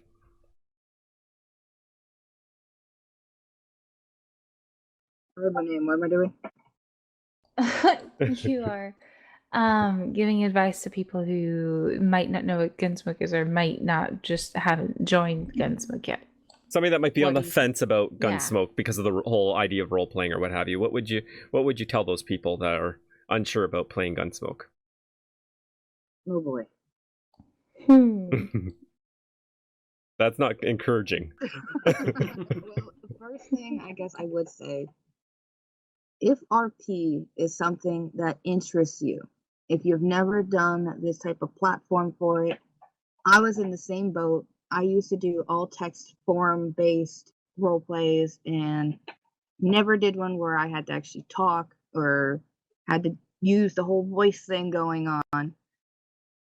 But originally I joined because my husband was going to, and we all know that fiasco. I'm not going to go into it. I ended up loving the way how everyone can just talk to each other. It's instant. You don't have to wait days to weeks for someone to finally get a reply down when it's on text. It's something that is actively happening right then and there, and you can do whatever you really want to do with it. Right. Well, yeah. And Rogue Angel, did you want to say anything? So again, I think I already said it before, that this was my first RP experience of any kind whatsoever. Stepping in off the train, and for me, when I got there, apparently June wasn't there because I didn't run into anybody for probably a good hour or so. And but the thing is once you do run into that first person, it's so easy because if you just start off by introducing yourself, telling them what you do, it'll just start going from there, and you just build off of that interaction. Because most people are very open. Like the citizens of Gunsmoke County, even though we just talked about it for how long, how they shot up town, whatever, they're very helpful, they're very open, they will take you under their wing, and they'll introduce you to all of their friends. You'll be part of the community before you even know what happened to yourself. So is you have to be careful getting pulled in a not town community because they don't like to let you go. Oh boy. You just need to take that first step off the train and get yourself going, and it'll all take care of itself there. As soon as you start listening to how other people talk to each other, the little ins and outs of how to do things, if you need to walk away from your computer or something like that, almost everybody has a bathroom. You use that as a way to get your character out of the conversation. Say, I got to go to the bathroom. Do you have a bathroom you can show me? Whatever. Mhm. And that'll open it up to where you can take care of whatever you need to do and then come back. And there's almost always a group of people there having a conversation that you can jump into. There's always an interaction that you can do. And Yeah. it's very much a situation, at least for myself, you get what you put into it. I mean, if you Mhm. want to be a hermit and live up in the hills somewhere, you're free to do that. Mhm. You'll still run into people, but if you want to be, someone who's talking to people all the time and intertwined with all these other storylines that are going on, you can do that too. You can go to a town, you can find that group of people because they'll be there. So just don't be afraid to try it. Apply, build your character in the backstory, and bring them here, and we will take you the rest of the way. We will get you started. Great advice. I'll go next because basically I was going to say the same thing, and that is don't be afraid to give it a try. When I first got my application accepted, I remember being on Travi Adept's stream, who was formerly at the time Deputy Joe Sullivan. I think he's now just Joe Sullivan.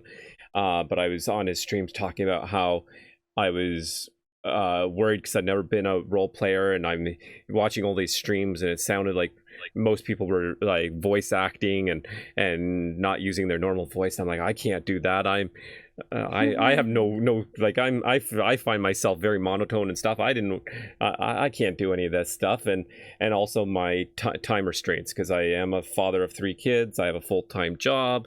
I have to be a parent, a husband, and obviously do my day-to-day job. So I'm like, how am I going to be successful in this? And it's something I quickly learned. You don't have to be afraid of that. The community is accepting of your crazy play schedules. Like I play maybe an hour or 2 during the week, every night, usually closer to an hour, and then on the weekends when I can. And it hasn't been an issue. And you're accepted no matter how you sound in game.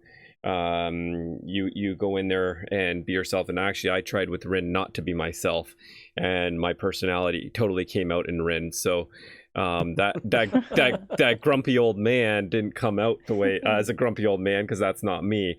And as much as I tried to be a grumpy old man at the beginning of the season, I was glad that I was able to turn it around and not be the grumpy old man, and kind of bring my own personality into it. So yeah, I kind of am repeating what has already been said, but yeah, don't be afraid. Just have a good have a mic. It doesn't even have to be a good mic. If you have a mic, as long as we can hear you communicate, hop in, apply. The hardest part about getting into there is coming up with a backstory that's 500 characters long or longer. And as long as you can do that and write a story about how your character got started, and that meets the admin's requirements of what brings you to Gunsmoke, what your personality is going to be, and whatever else they look for, you're golden. Yeah, you just run with it and watch for snakes when you start playing. Oh, watch for snakes. So, Scarlett, I'll let you go, and then Girl Gone Rogue, you can close off the this topic. So, Scarlett, go ahead. Sweet. For me, it's Gunsmoke is wonderful in that it doesn't really matter. Like obviously you have to have some time, but it's not. It's difficult because as a student, I'm still in high school. As a student, it's really difficult, especially if you've got like parents who are monitoring your, whatever, like how much you gotta get your homework done, and you gotta do like. I'm in musical theater, I take piano lessons, so I'm fairly busy. So it can be difficult, but I still manage to play Gunsmoke. And if I can play Gunsmoke, then I didn't even at the beginning I didn't even want to join. Like Emitai basically dragged me by my ear into Gunsmoke, and I am so glad she did, because I've made so many connections with people.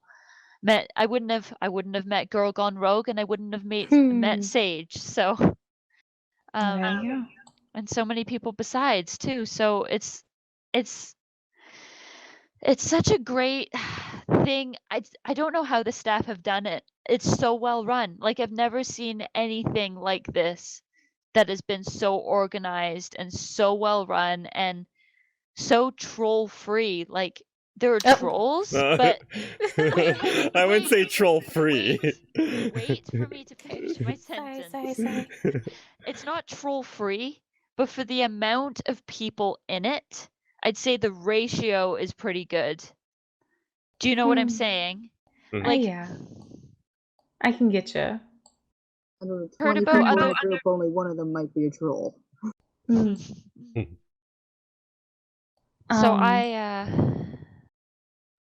I really recommend joining Gunsmoke. And Girl Gone Rogue, did you want to finish this topic off? All right. My advice to anyone who's hearing about this,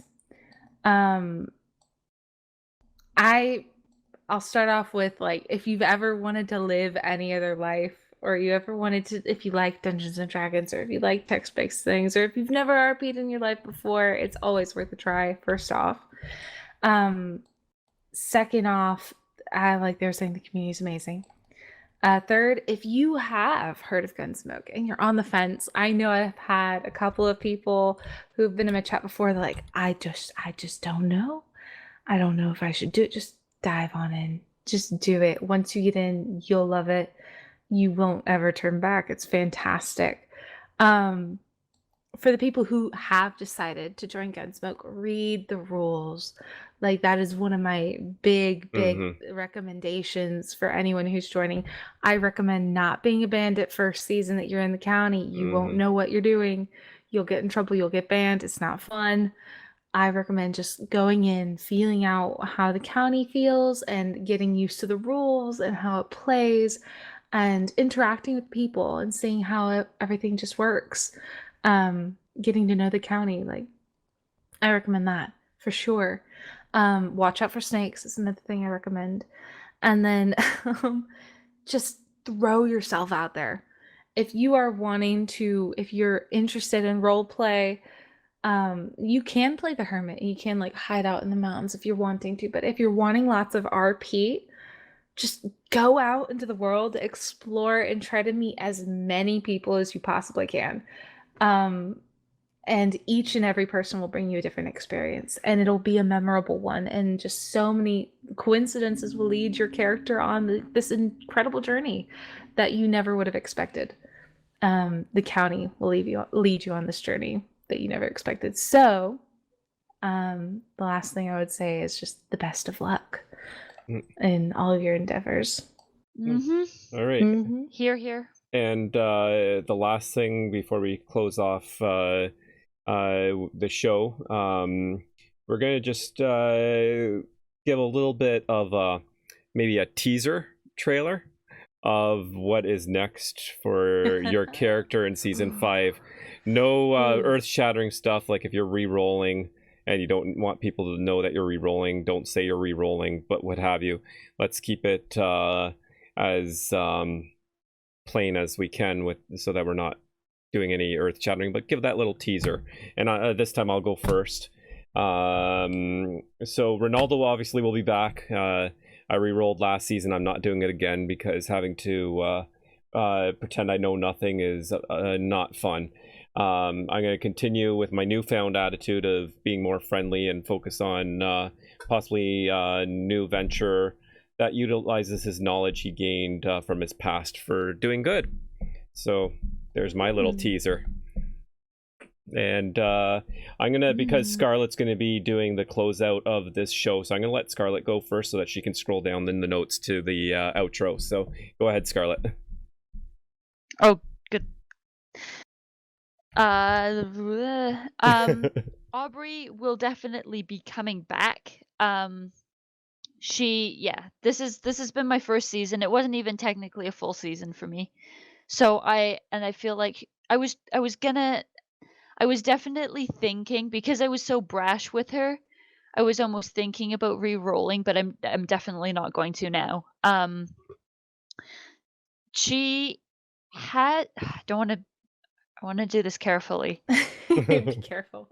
She has several choices she has to make because she has several paths that she could go down still. And I made sure not to burn my bridges behind me. Knowing that she has those paths open to her. She gets on with a lot of different people, and I think that she's going to use that to her advantage next season. Nice. This was a building season for her. I feel like she's going to really spread her wings and fly next season. Okay. And Girl Gone Rogue, did you want to? Did Sage go? I was going to do Sage next because I Okay. don't see notes for Sage. So we'll go you and then Sage and then Rogue Alright. if he has anything, and I'll get somebody to read Diesel effects as well. So Well, June obviously will be back. I absolutely love playing her. She's fantastic. And oh wait, I had something written.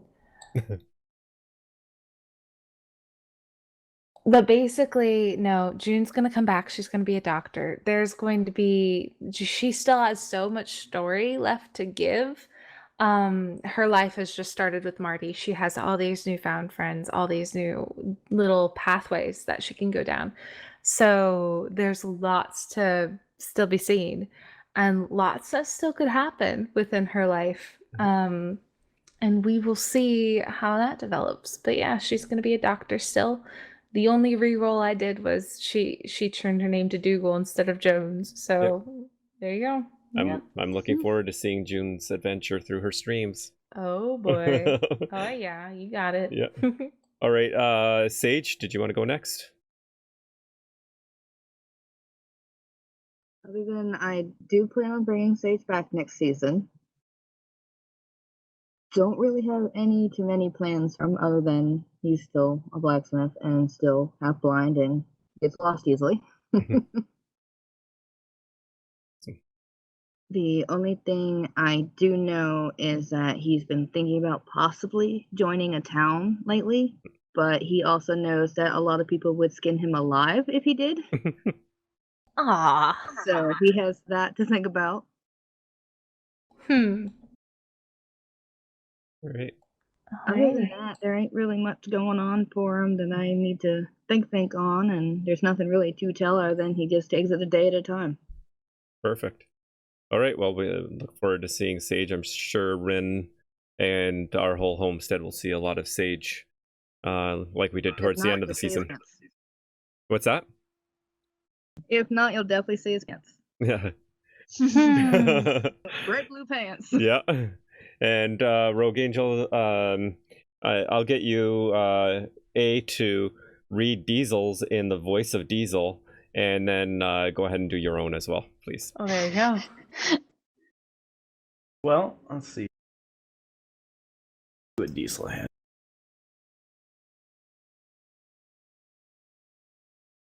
Sorry, I wish she would have gave me like two. Sorry. Bottom or the top of I see it. Yeah, okay. All right.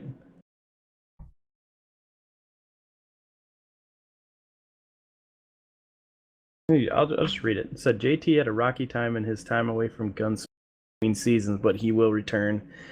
He will likely be a bit different from this past season. What happened to him will remain a mystery, but I'm sure he will be happy to be reunited with his newfound family in Gunsmoke County.